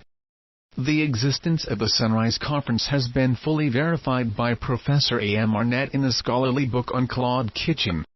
Wilson was convinced after the failure of the Sunrise Conference that there was no hope of getting the country into war until after the election. The sentiment of the nation was for peace. If he was elected as an exponent of peace and then went into war, the country as a whole would believe that he had done his best to keep us out of war. He would have a united country behind him. Hence, he and Colonel House sent Governor Martin Glenn of New York and Senator Ollie James of Kentucky to the Democratic National Convention at St. Louis, in June 1916, with instructions to make keynote speeches emphasizing Wilson's heroic efforts to keep us out of war. Thus was fashioned the famous slogan, "He kept us out of war," which re-elected Woodrow Wilson to the presidency almost a year after Colonel House, following Wilson's directions, had declared that the United States would like Great Britain to do whatever would help the United States to aid the Allies. The campaign and election of 1916 were very really a referendum on war, and the people voted against war. This is illuminating as an illustration of the fallacy that a war referendum, such as the Ludlow Amendment, would, by itself alone, suffice to keep us out of war, but the election of 1916 does offer definite proof that Wilson was not pushed into war by popular demand. The influence exerted by American finance upon our entry into the World War has been revealed in Ray Stannard Baker's Life and Letters of Woodrow Wilson, in the volumes of the Nye Armament Investigation, and in Professor C.C. Tansel's America Goes to War. At the outset, the international bankers were not by any means all pro-Ally. Some, like the Morgan firm, were pro-British, and had been for years, while others, like Kuhn, Loeb and Company, manned chiefly by men of German derivation, were pro-German. But the financial interests of all the bankers soon came to be pro-Ally, for credit and loans to Germany were discouraged, while large loans were presently being made to the Allied powers. On August 15, 1914, at the beginning of the war, Bryan declared against loans to any belligerent, on the ground that credit is the basis of all forms of contraband. President Wilson backed him up. For the time being, this position did not operate seriously against the Allies, for the balance of trade and investment was against the United States, and the Allied countries could pay for their purchases by canceling the debts owed abroad by Americans. The situation took care of matters for a few months. But Allied war purchases became so great that, by the autumn of 1914, there was a credit crisis. The National City Bank addressed Robert Lansing, then Counselor of the State Department, on this matter on October 23, 1914. Short-term credits to European governments were advocated. Lansing talked the matter over with President Wilson at once, and the latter agreed that the government would not interfere with such an arrangement. This information was transmitted orally to Willard Straight of J.P. Morgan and Company at the Metropolitan Club in Washington on the same night. Shortly afterwards, H.P. Davison of the Morgan firm went to England and signed a contract to become the British purchasing agent in America. A similar contract was soon made with France. The short-term loans sufficed for some months, but by the summer of 1915 Allied buying had become so extensive that the bankers saw that they must float loans here for the Allied countries if the latter were to continue to buy American munitions on a large scale. So they made strong representations to Colonel House and to the Secretary of the Treasury, W. G. McAdoo. On August 21, 1915, McAdoo wrote a long letter to President Wilson, pointing out that great prosperity had come to the country as a result of the sale of munitions to the Allies, but that this prosperity could not continue unless we financed it through open loans to the Allies, that is, selling Allied bonds in our own financial markets. On September 6, 1915, Secretary Lansing argued similarly in a letter to President Wilson, stressing the crisis that faced American business if the earlier ruling of Bryan and the President on American loans to belligerents was not rescinded. Colonel House supported this position. McAdoo and Lansing won their point. On September 8, 1915, Wilson assented to loans and the Morgan firm was once more given oral information. Very soon, the first public loan, the $500 million Anglo-French loan, was floated. The formal loans to the Allies over $2,500 million inches all financed their purchases for a little over a year, but their buying was so heavy that even the great investment banking houses could not take care of their needs. By January 1917, the Allies had overdrawn their credit by nearly $500 million. Only Uncle Sam could save the great banking houses and the Allies. And Uncle Sam could help only if the United States were at war with Germany. We could not, as a government, lend money to a belligerent, unless we were at war with its enemy. Just at this time the Germans renewed their unrestricted submarine warfare. The United States could now be led into the war, and the bankers would be repaid. They were repaid to the last cent. When the war was over, Mr. Thomas W. Lamont, of J.P. Morgan and Company, stated the facts relative to the attitude of his firm toward the World War and the belligerent powers. At the request of certain of the foreign governments, the firm of Messrs. J.P. Morgan and Company undertook to coordinate the requirements of the Allies, and then to bring about regularity and promptness in fulfilling these requirements. Those were the days when American citizens were being urged to remain neutral in action, in word, and even in thought. But our firm had never for one moment been neutral. We didn't know how to be. From the very start we did everything we could to contribute to the cause of the Allies. And this particular work had two effects, one in assisting the Allies in the production of goods and munitions in America necessary to the Allies' vigorous prosecution of the war, the other in helping to develop the great and profitable export trade that our country has had. Most American industrialists naturally shared the attitude of the bankers. Since England controlled the seas, our sales were mainly to the Allied powers. We wished to see the Allies continue the war and win it. Upon their purchases depended most of our sales and prosperity, and upon their success and solvency depended the prospect of their being able to pay us in the end. The trade in munitions carried us from a depression in 1914 to boom years in 1915 and 1916. By abandoning his neutral financial and industrial policy in favor of the Allies, President Wilson made it possible for the Entente powers to enjoy an enormous advantage over the Central powers in getting war supplies. The only way for the Central Powers to overcome it was to resume unlimited submarine warfare and try to sweep from the seas the ships that were carrying these supplies to the Allies. It was our unneutral financing of the Allies that led to the resumption of German submarine warfare, and it was the resumption of this warfare which furnished the incident that enabled the war party in this country to put us into the conflict. It is, thus, perfectly clear that economic and financial pressure was the crucial factor which led us into war in 1917. But no one need hold that President Wilson was moved primarily by any tender sentiments for the bankers. Both McAdoo and Lansing argued that it was essential to American prosperity to finance the Allies. It was this general consideration of continued prosperity in 1915-16, and the relation of this to the prospects of the Democratic Party in the election of 1916, rather than any direct banker pressure on the White House, that bore in on Wilson's consciousness in the late summer of 1915, when he let down the gates to financing the Allies.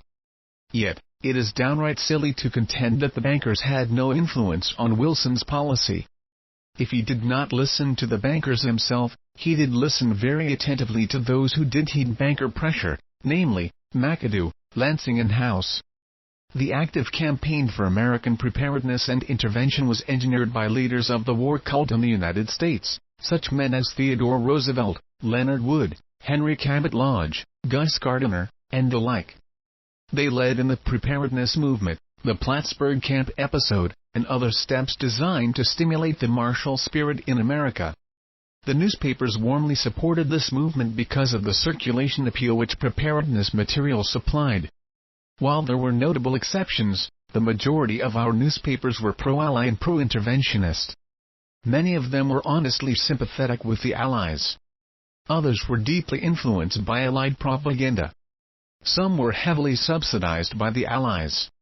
Still others were bought outright by Allied interests.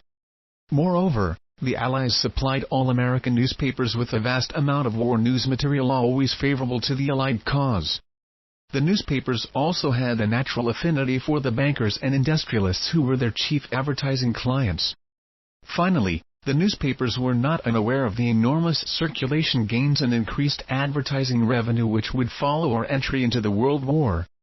In the matter of propaganda, the Allies had a notable advantage. They controlled the seas, the cables, and other means of communication. The Germans had only one crude and temporary wireless contact with the United States. Further, Allied propaganda was far better organized and more lavishly supported. It was also much more adroit than the German. As a result, a majority of Americans were led to believe in the veracity of the great batch of atrocity lies relative to the German invasion of Belgium, submarine warfare, and the like. This was particularly true after Lord Bryce put the force of his name and prestige behind the authenticity of such tales. Lord Northcliffe, who was in charge of British propaganda, in moments of unusual candor, stated that the Americans proved more gullible in such matters than any other people except the Chinese and called us a bunch of sheep. The ministers of the gospel also joined heartily in the great crusade to put us into the World War. Lining up behind such a stalwart as Newell Dwight Hillis, they preached a veritable holy war.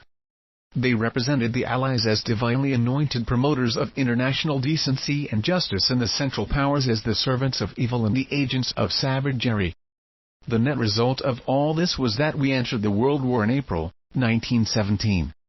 We did so, even though there was no clear legal or moral basis for our so doing. If there ever was an instance in which the facts were clearly in accord with a neutrality policy, it was in the spring of 1917. We should have fought both Germany and Britain or else neither. But the country went into war, with most of the citizens of the United States feeling that our self-respect and national honor demanded it. No other course seemed open to us.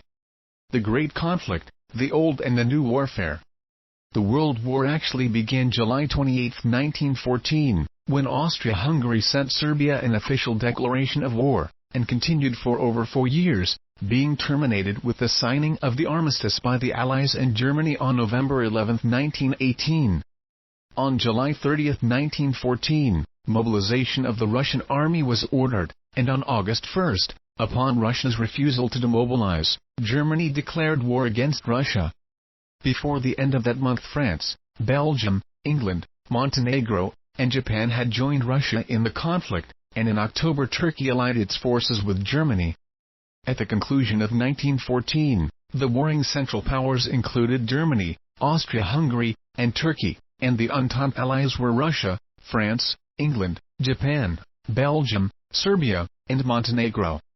Bulgaria's entrance in October 1915 completed the ranks of the Central Powers. The years 1915-18 witnessed the increase of the Allied powers by the entry of Italy May 1915, Portugal and Romania 1916, the United States, Cuba, Panama, Greece, Siam, China, Liberia, and Brazil 1917, and Guatemala, Costa Rica, Nicaragua, Haiti, and Honduras 1918. Some 10 years before the war, the German General Staff had drawn up the plan to be followed in the event of a general European war. It was to make a rapid drive through Belgium and envelop and capture the armies of France and of England if the latter should enter the conflict. Having disposed of the enemy in the west, all the German resources were then to be directed against Russia to oust it from the war. As the German Chief of Staff at the time was General Alfred von Schlieffen, this plan of campaign came to be known as the Schlieffen Plan. When war broke out in August 1914, the Schlieffen Plan was launched with clock-like precision.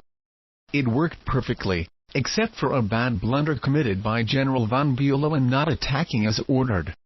And had it not been for the incompetence of the German Chief of Staff, General Helmuth von Moltke, the Germans would, in all probability, have won the war with a smashing victory before the end of September 1914. But von Moltke, nephew of the great leader of the Prussian army in 1870, was never an able military man. He had been chosen by the Kaiser chiefly for the legendary prestige of the family name. Moreover, in the summer of 1914 his health was so bad that he should have been in a hospital rather than in the headquarters of the General Staff. Hence he was unable personally to direct hostilities.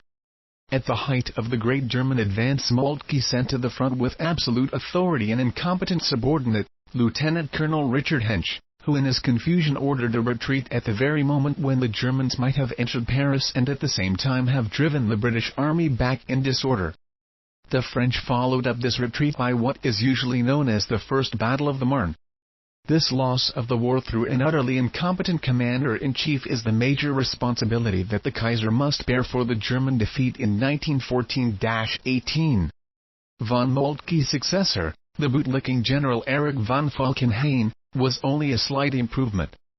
By the time Erich Ludendorff and Paul von Hindenburg were placed in supreme command in 1916, it was too late for Germany to win a smashing military victory. Once the Germans retired after the Hensch blunder, both sides settled down in the west to a dreary and terrible trench warfare that lasted for approximately 4 years. The entrenched Western Front in 1914-15 stretched from Belfort northward to Verdun, westward to the Aisne River, and then northward again to Ypres and Nieuport, covering a distance of 600 miles. Although the Germans had vanquished most of Belgium and northern France and controlled many of the French mines and industries, they were unable to make substantial farther advances and conquer all of France. The army protecting Germany's eastern front, although inferior in size to the Russian, was able, under the leadership of Generals von Hindenburg, Ludendorff and von Hoffmann, to rout and partially to annihilate the Russian army in the Battle of Tannenberg in August 1914. This was the most decisive defeat administered to any army during the war. At this time, Austria-Hungary attempted to invade Russian Poland but was decisively defeated, and lost, as a consequence, eastern Galicia, including Lemberg. However, the counter-offensive launched by the Germans in the spring of 1915 under General August von Mackensen drove the Russians from this region and returned practically all Galicia to Austria-Hungary. Hindenburg, supported by huge armies, attacked Russian Poland, captured Warsaw and Vilna, and by October 1915, most of Poland, Lithuania, and Courland were in the possession of the Central Powers. This offensive warfare, severely crippling the Russian forces, extended the German Eastern Front from Czernowitz on the boundary of Romania to Riga in the north. The reverses of Russia under the Tsarist regime helped to bring on a revolution in the spring of 1917, in which the Tsar abdicated, to be succeeded first by Prince Lvov and then by Alexander Kerensky. Kerensky, as the head of the new Russian revolutionary government, attempted another invasion of Galicia in July 1917, but this proved a dismal failure. When the Bolsheviks, under the leadership of Lenin and Trotsky, obtained control of Russia in November 1917, they demobilized the Russian armies, signed the peace treaty of Brest-Litovsk with Germany in March 1918, and withdrew from the war to continue the domestic revolution. The Bulgarians, joining the Central Powers in October 1915, assisted the Germans in attacking Serbia and Montenegro. Within 2 months they had succeeded in conquering these countries in Albania, and most of the Balkan Peninsula was occupied by the Central Powers. The Entente effort at a brilliant coup in southeastern Europe, namely, the attempt to force the Dardanelles and free the Russian manpower and grain supply for the Entente, proved an expensive and dismal failure with the collapse of the Gallipoli campaign early in 1916. Romania, joining the Allies in August 1916, invaded Transylvania in Hungary, but von Mackensen, seizing Bucharest, drove them from this region and, with the cooperation of von Falkenhayn, soon occupied the greater portion of the country as the result of one of the most rapid and brilliant campaigns of the war. The Italians, after their defeat at Caporetto in October 1917, were pushed back into Italy as far as the Piave River, the Austrians taking about 200,000 men as prisoners and 2,000 pieces of artillery. Thanks, however, to military reorganization, enforced conscription, and British and French reinforcements, the Austro-Hungarians were halted. In June 1918, they attempted to drive back the Italians stationed along the Piave, getting across the river at several points and even progressing 5 miles at one place. But the reinforced Italians, under the leadership of General Armando Diaz, recovered their unity and strength and, aided by floods, beat the enemy back and did not cease their offensive until November 1918, when they invaded and occupied Trent and Trieste. The strain of the war was becoming intense by the end of 1917. People in many lands, but particularly in France, Russia, and Italy, expressed a desire for peace with Germany based on mutual concessions. The Germans, likewise, were disposed to welcome reasonable peace terms. The spread of an idea such as this implies the disintegration of morale and of the desire for victory. Russia's case has been discussed above. The defeat the Italians sustained at Caporetto at the hands of the Austro-Hungarian army in 1917 was a shock to Italian morale. It seems highly probable that by the winter of 1915-16 Europe was headed towards a desirable negotiated peace. But the Entente was soon converted to a determination to continue the war to the bitter end as the result of the intimation which Colonel House, as President Wilson's agent in Europe, had given to Allied leaders that the United States would be likely to join the Entente if Wilson was re-elected. The new spirit was evident in the famous knockout victory interview of Lloyd George, given out to Roy W. Howard of the United Press on September 29, 1916. Lloyd George declared that the war must go on until Germany was crushed. This is an important item in the verdict of history against Woodrow Wilson. Lloyd George was also doubtless influenced by the entry of Romania into the war in August 1916, and by the British successes on the Somme. Another factor in postponing peace was the stupidity of German politics and diplomacy from 1916 to 1918. Ludendorff and von Hindenburg were held back by the jealousy of the Kaiser and von Falkenhayn in 1914-15, when they might have won the war through bold and aggressive military campaigns. Then they were given supreme control of both military and political power after 1916. The period when the war had to be won by Germany through clever diplomacy, if at all. Ludendorff, von Hindenburg, and von Tirpitz were poorly endowed with political acumen or diplomatic skill and finesse. They bungled matters, ordered the resumption of submarine warfare, and lost the war. During the winter of 1917-18, Ludendorff and von Hindenburg made colossal preparations for a decisive German attack against the Allies in France before American soldiers could render decisive aid. Huge forces were placed on the Western Front.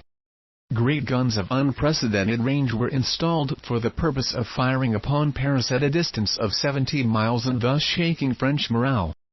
vast quantities of guns and ammunition were supplied to the soldiers, and everything possible was set in readiness for the Great Drive. The British were the first to feel the terrific impact of the German forces. The Germans attacked the British in March 1918, near Saint-Quentin in the valley of the Somme River, and marched on to Amiens. In April, the British west of Lille, and in May the French stationed along the Aisne River were the recipients of the German onslaught.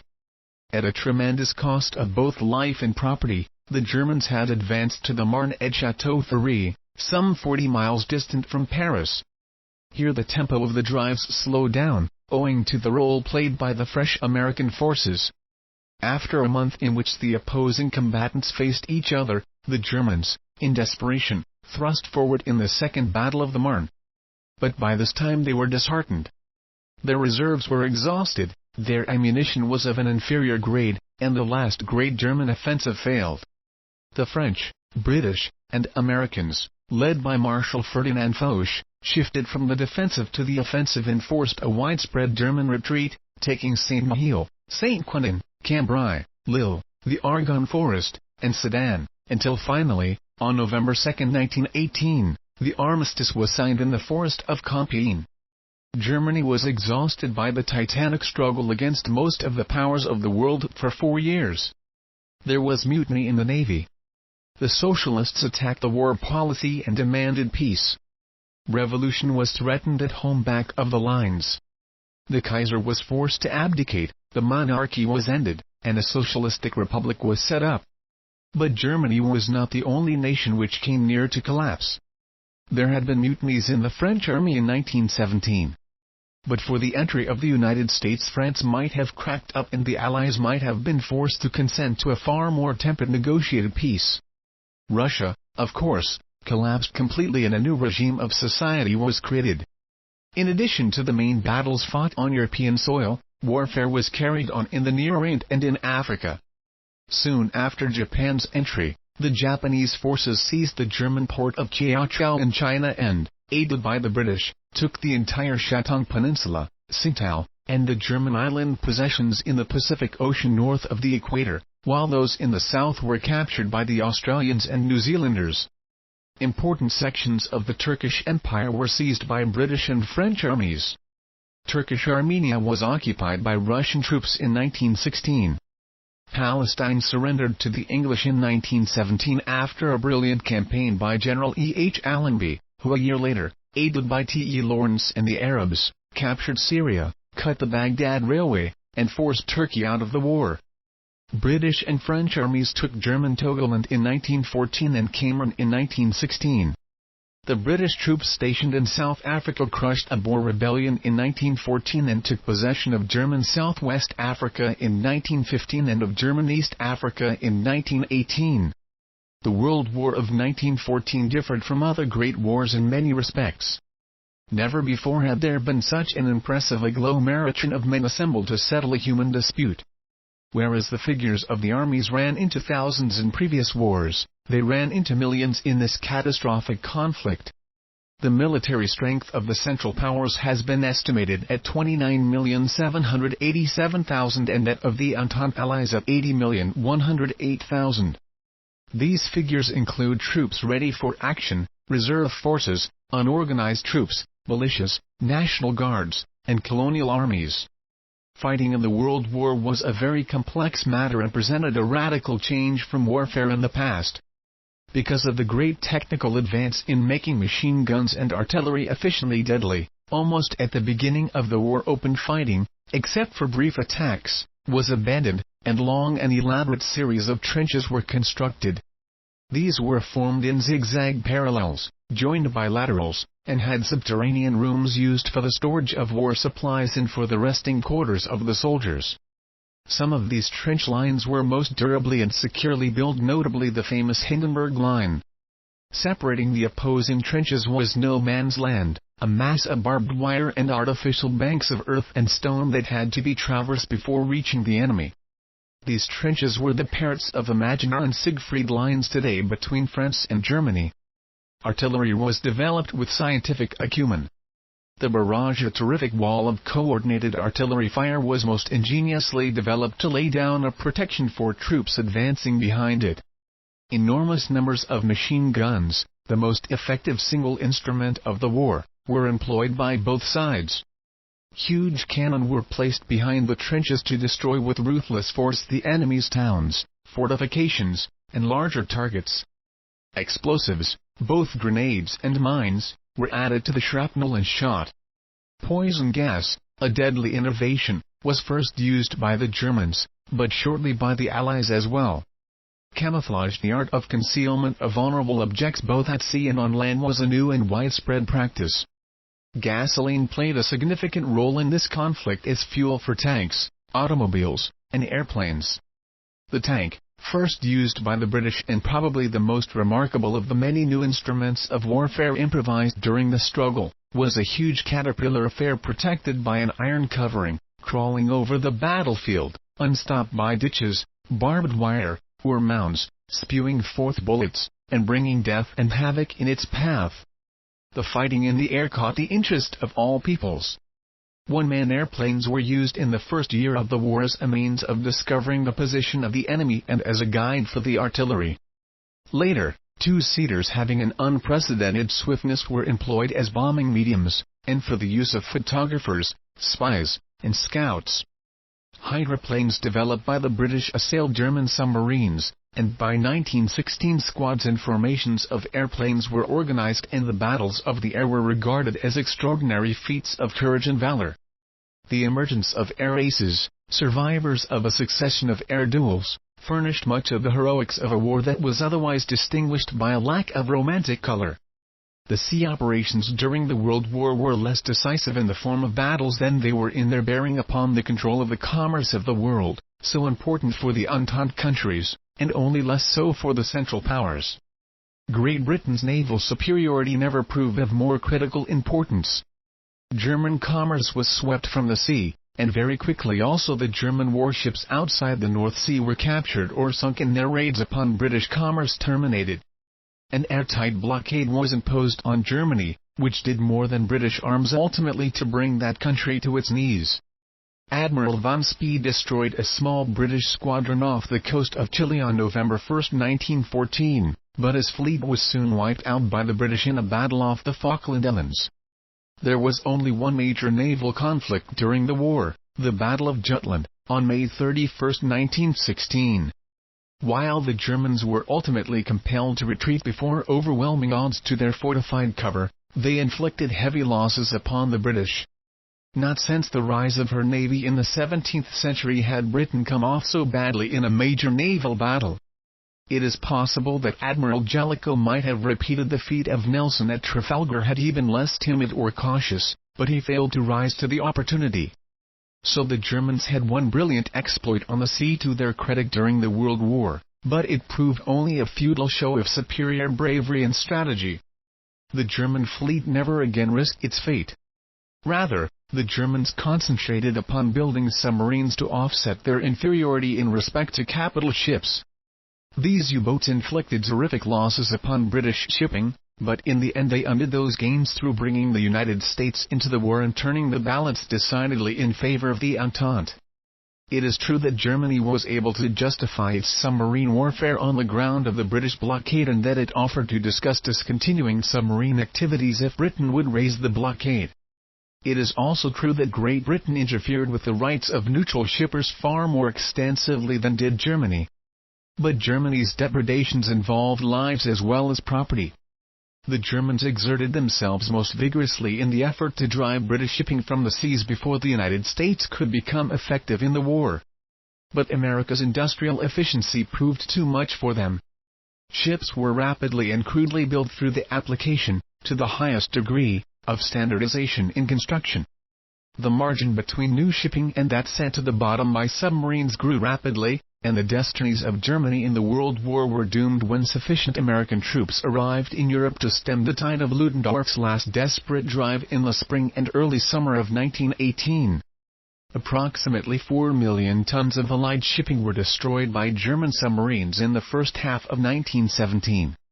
but owing to the entry of the United States, with its navy augmenting that of the British, the wreckage was diminished until in 1918 only 2 million tons of shipping were sunk. The advice of Admiral von Tirpitz and others to disregard diplomacy in the interests of submarine warfare proved the second great German mistake. It lost the war in the last year of the conflict, as the Kaiser's unwisdom in maintaining von Moltke in charge of the German army at the outset had destroyed the possibility of a brilliant and decisive German victory before snowfall in 1914. Propaganda, a new weapon of war. As novel and interesting as the vast scope of the conflict, the huge numbers involved, and the colossal costs exacted was the wide use of systematic propaganda by both sides. This, if it did not prove that the pen is mightier than the sword, at least showed that the pen can powerfully supplement it. Germany gave the Allies a great propaganda talking point in its invasion of Belgium, even though we now know that the Allies had intended to do the same thing if this proved indispensable to their strategic program. A systematic campaign of exaggerations and falsifications regarding alleged German atrocities was planned and executed, and this helped mightily to turn neutral opinion against Germany, as well as enraging still further the populace of each enemy country.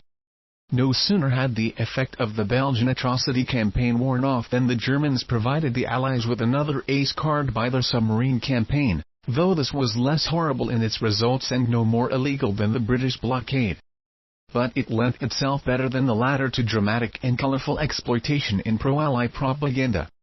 Moreover, the Entente control of the seas made it easier for the Allies to get into contact with neutral sources of opinion. When the Germans did set up contacts with neutrals, they were usually quite careless and stupid in their propaganda methods. An exception was Count Joachim von Bernstorff, the German ambassador in Washington.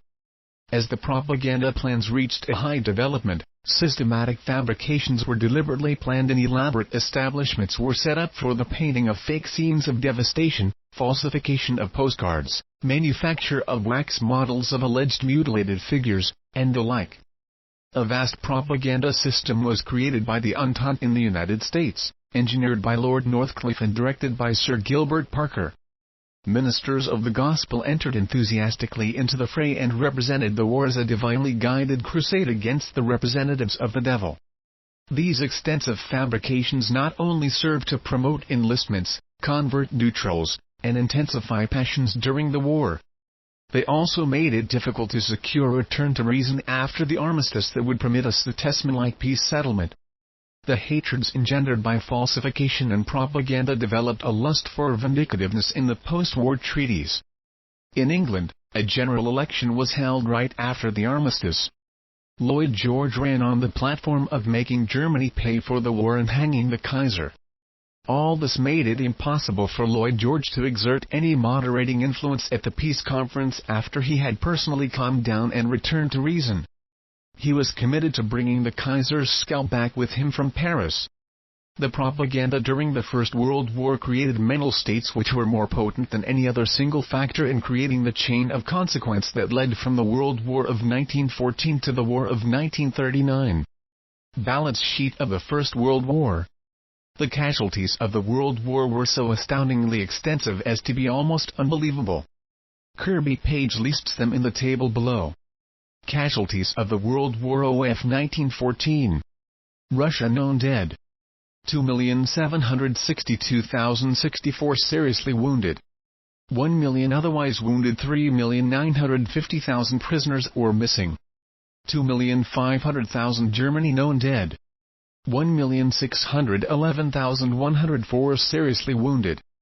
1,600,000 otherwise wounded. 2,183,143 prisoners or missing. 772,522 France known dead. 1,427,800 seriously wounded. 700,000 otherwise wounded. 2,344,000 prisoners or missing. 453,500 Austria-Hungary known dead. 911,000 seriously wounded.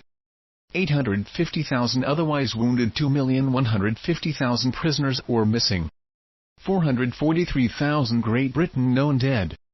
807,451 seriously wounded. 617,714 otherwise wounded. 1,441,394 prisoners or missing. 64,907 Serbia known dead. 707,343 seriously wounded. 322,000 otherwise wounded. 28,000 prisoners or missing. 100,000 Italy known dead. 507,160 seriously wounded. 500,000 otherwise wounded. 462,196 prisoners or missing. 1,359,000 Turkey known dead. 436,924 seriously wounded. 107,772 otherwise wounded. 300,000 prisoners or missing. 103,731 Romania known dead. 339,117 seriously wounded. 200,000 otherwise wounded. Unknown prisoners or missing. 116,000 Belgium known dead. 267,000 seriously wounded. 40,000 otherwise wounded. 100,000 prisoners or missing. 10,000 United States known dead. 107,284 seriously wounded. 43,000 otherwise wounded. 148,000 prisoners or missing. 4,912 Bulgaria known dead. 101,224 seriously wounded. 300,000 otherwise wounded. 852,339 prisoners or missing. 10,825 Greece known dead. 15,000 seriously wounded. 10,000 otherwise wounded. 30,000 prisoners or missing. 45,000 Portugal known dead. 4,000 seriously wounded. 5,000 otherwise wounded. 12,000 prisoners or missing. 200 Japan known dead. 300 seriously wounded. Unknown otherwise wounded. 907 prisoners or missing. 3 totals known dead. 9,998,771 seriously wounded. 6,295,512 otherwise wounded. 14,002,039 prisoners or missing. 5,983,600. Page further details some of the more prominent of the human costs of the war. 10 million known dead soldiers, 3 million presumed dead soldiers, 13 million dead civilians, 20 million wounded, 3 million prisoners, 9 million war orphans, 5 million war widows, 10 million refugees. The total immediate economic cost of the war has been estimated by a careful student, Professor E. L. Bogart, at $331.6 billion. Some of the specific economic losses have been computed as follows. 1. Munitions and machines of war during the 4 years of fighting, $180 billion. 2. Property losses on land, $29.96 billion. 3. Losses to shipping, $6.8 billion. 4. Production losses through diverted and non-economic production, $45 billion. These are simply immediate economic losses, those things which were actually consumed during the conflict. No account is taken of subsequent costs such as interest on loans, retirement of loans, pensions, and the like. Writing shortly after the war was over, Professor E. L. Bogart commented as follows on the matter of immediate war costs. The figures are both incomprehensible and appalling, yet even these do not take into account the effect of the war on life, human vitality, economic well-being, ethics, morality, or other phases of human relationships and activities which have been disorganized and injured. It is evident from the present disturbances in Europe that the real costs cannot be measured by the direct money outlays of the belligerents in the 5 years of its duration, but that the very breakdown of modern economic life might be the price exacted. The editor of the Scholastic magazine made an ingenious effort to translate these figures of war costs into terms that we can visualize. He indicated that the cost of the World War of 1914 would have been sufficient to furnish 1. Every family in England, France, Belgium, Germany, Russia, the United States, Canada, and Australia with a $2,500 house on a $500 1-acre lot, with $1,000 worth of furniture. 2. A $5 million library for every community of 200,000 inhabitants in these countries. 3. a $10 million university for every such community. 4. A fund that at 5% interest would yield enough to pay indefinitely $1,000 a year to an army of 125,000 teachers and 125,000 nurses. And 5. Still leave enough to buy every piece of property and all wealth in France and Belgium at a fair market price. Such was what it cost to return Alsace-Lorraine to France, to try to get the Straits for Russia, and to punish Serbian plotters.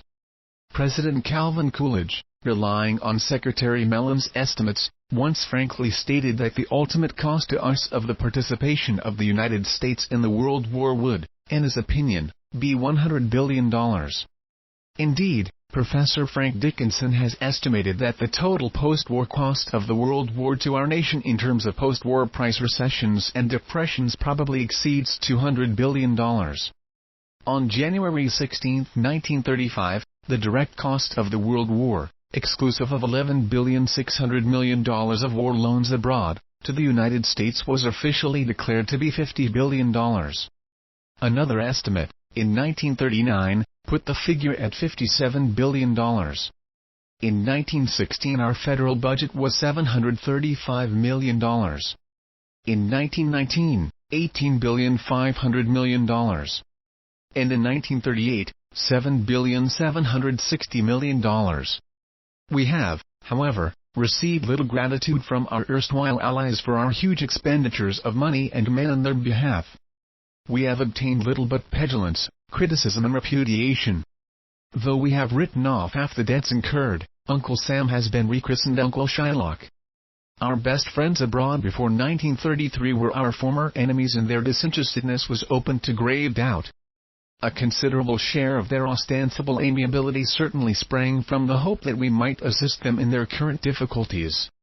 Such are the unhappy results that we obtained from the dramatic international foray that put our present treasury deficit far above our total national budget of the pre-war days. Among the outstanding announced aims of the Allies during the Great Conflict were the following. It was asserted that the World War would put an end to great armaments and the expenditures connected therewith.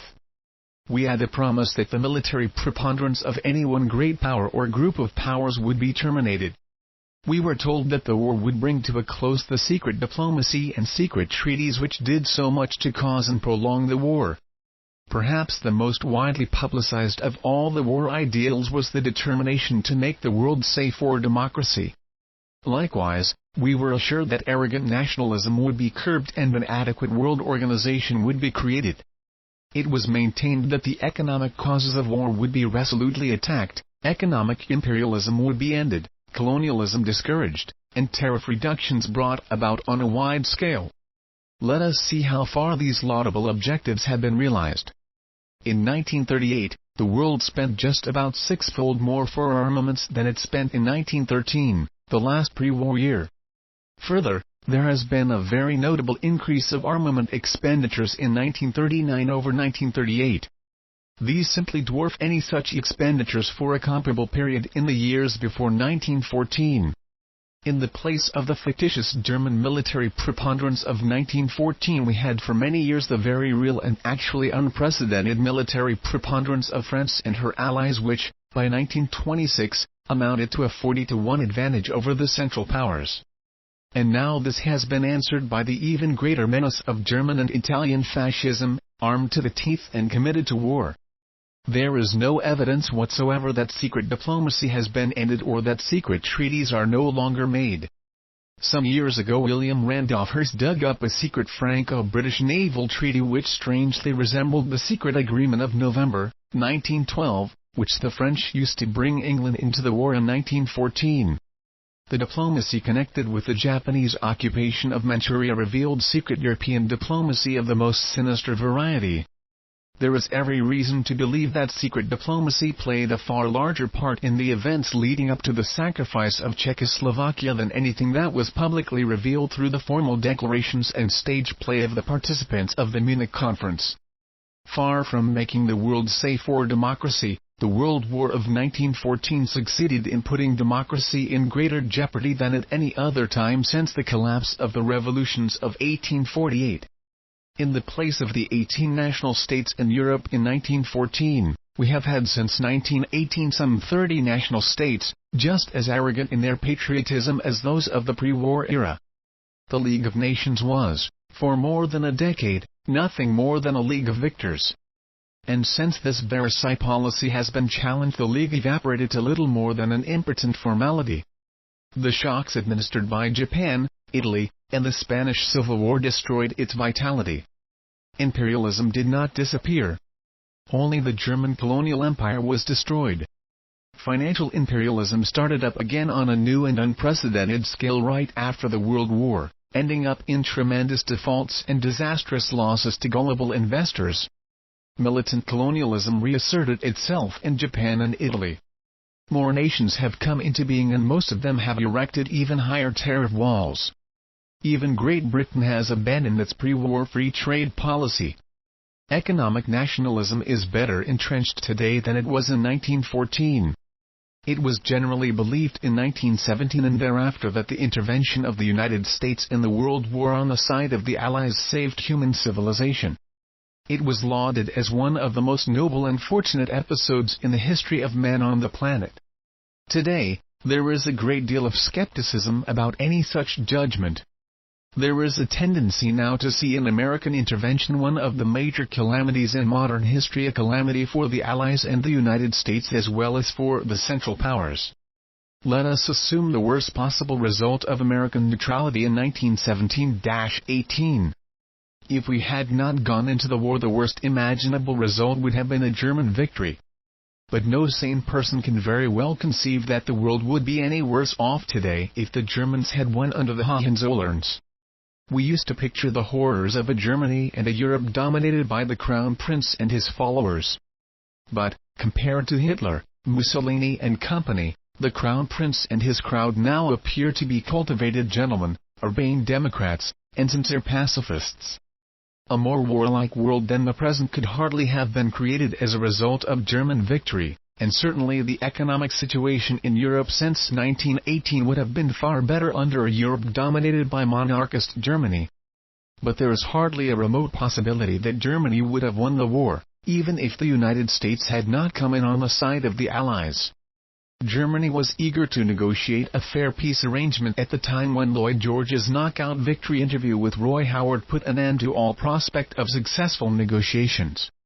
We now know that the Lloyd George outburst was directly caused by his assurance that the United States was surely coming in on the side of the Allies. Had Wilson remained strictly neutral, there is little doubt that sincere peace negotiations would have been actively carried on by the summer of 1916. There is every reason to believe that the result of American neutrality throughout the European conflict would have been the peace without victory, which Woodrow Wilson described in his most statesmanlike pronouncement during the period of the World War. We would have had a negotiated peace treaty made by relative equals. This would not have been a perfect document, but it would certainly have been far superior to the Treaty of Versailles. Had we remained resolutely neutral from the beginning, the negotiated peace would probably have saved the world from the last 2 terrible years of war. Whenever it came, it would have rendered unnecessary the brutal blockade of Germany 4 months after the World War, a blockade which starved to death hundreds of thousands of German women and children. This blockade was the one great authentic atrocity of the World War period. In all probability, the neutrality of the United States would also have made impossible the rise of Mussolini and Hitler, products of post-war disintegration and the coming of a Second World War. Not only was our entry into the World War a calamity of the first magnitude for Europe and contemporary civilization, it was also a serious disaster for the United States. During the first Wilson administration, an impressive program of social reform had been introduced, widely known as the New Freedom. Had this continued until March 1921, enormous and permanent improvements might have been made in the political and economic system of the United States. But when Wilson allowed himself to be slowly but surely pushed into war, the New Freedom perished overnight. Reaction and intolerance settled down on the country. Some of those who had earlier warmly supported Wilson's domestic policies were thrown into prison, and many others were bitterly persecuted. The myth of a German menace and the crusading sanctity of the Allies was exploded by Wilson himself shortly before his death. On December 7, 1923, he told his friend James Kearney, I should like to see Germany clean up France, and I should like to see Jusserand and tell him so to his face.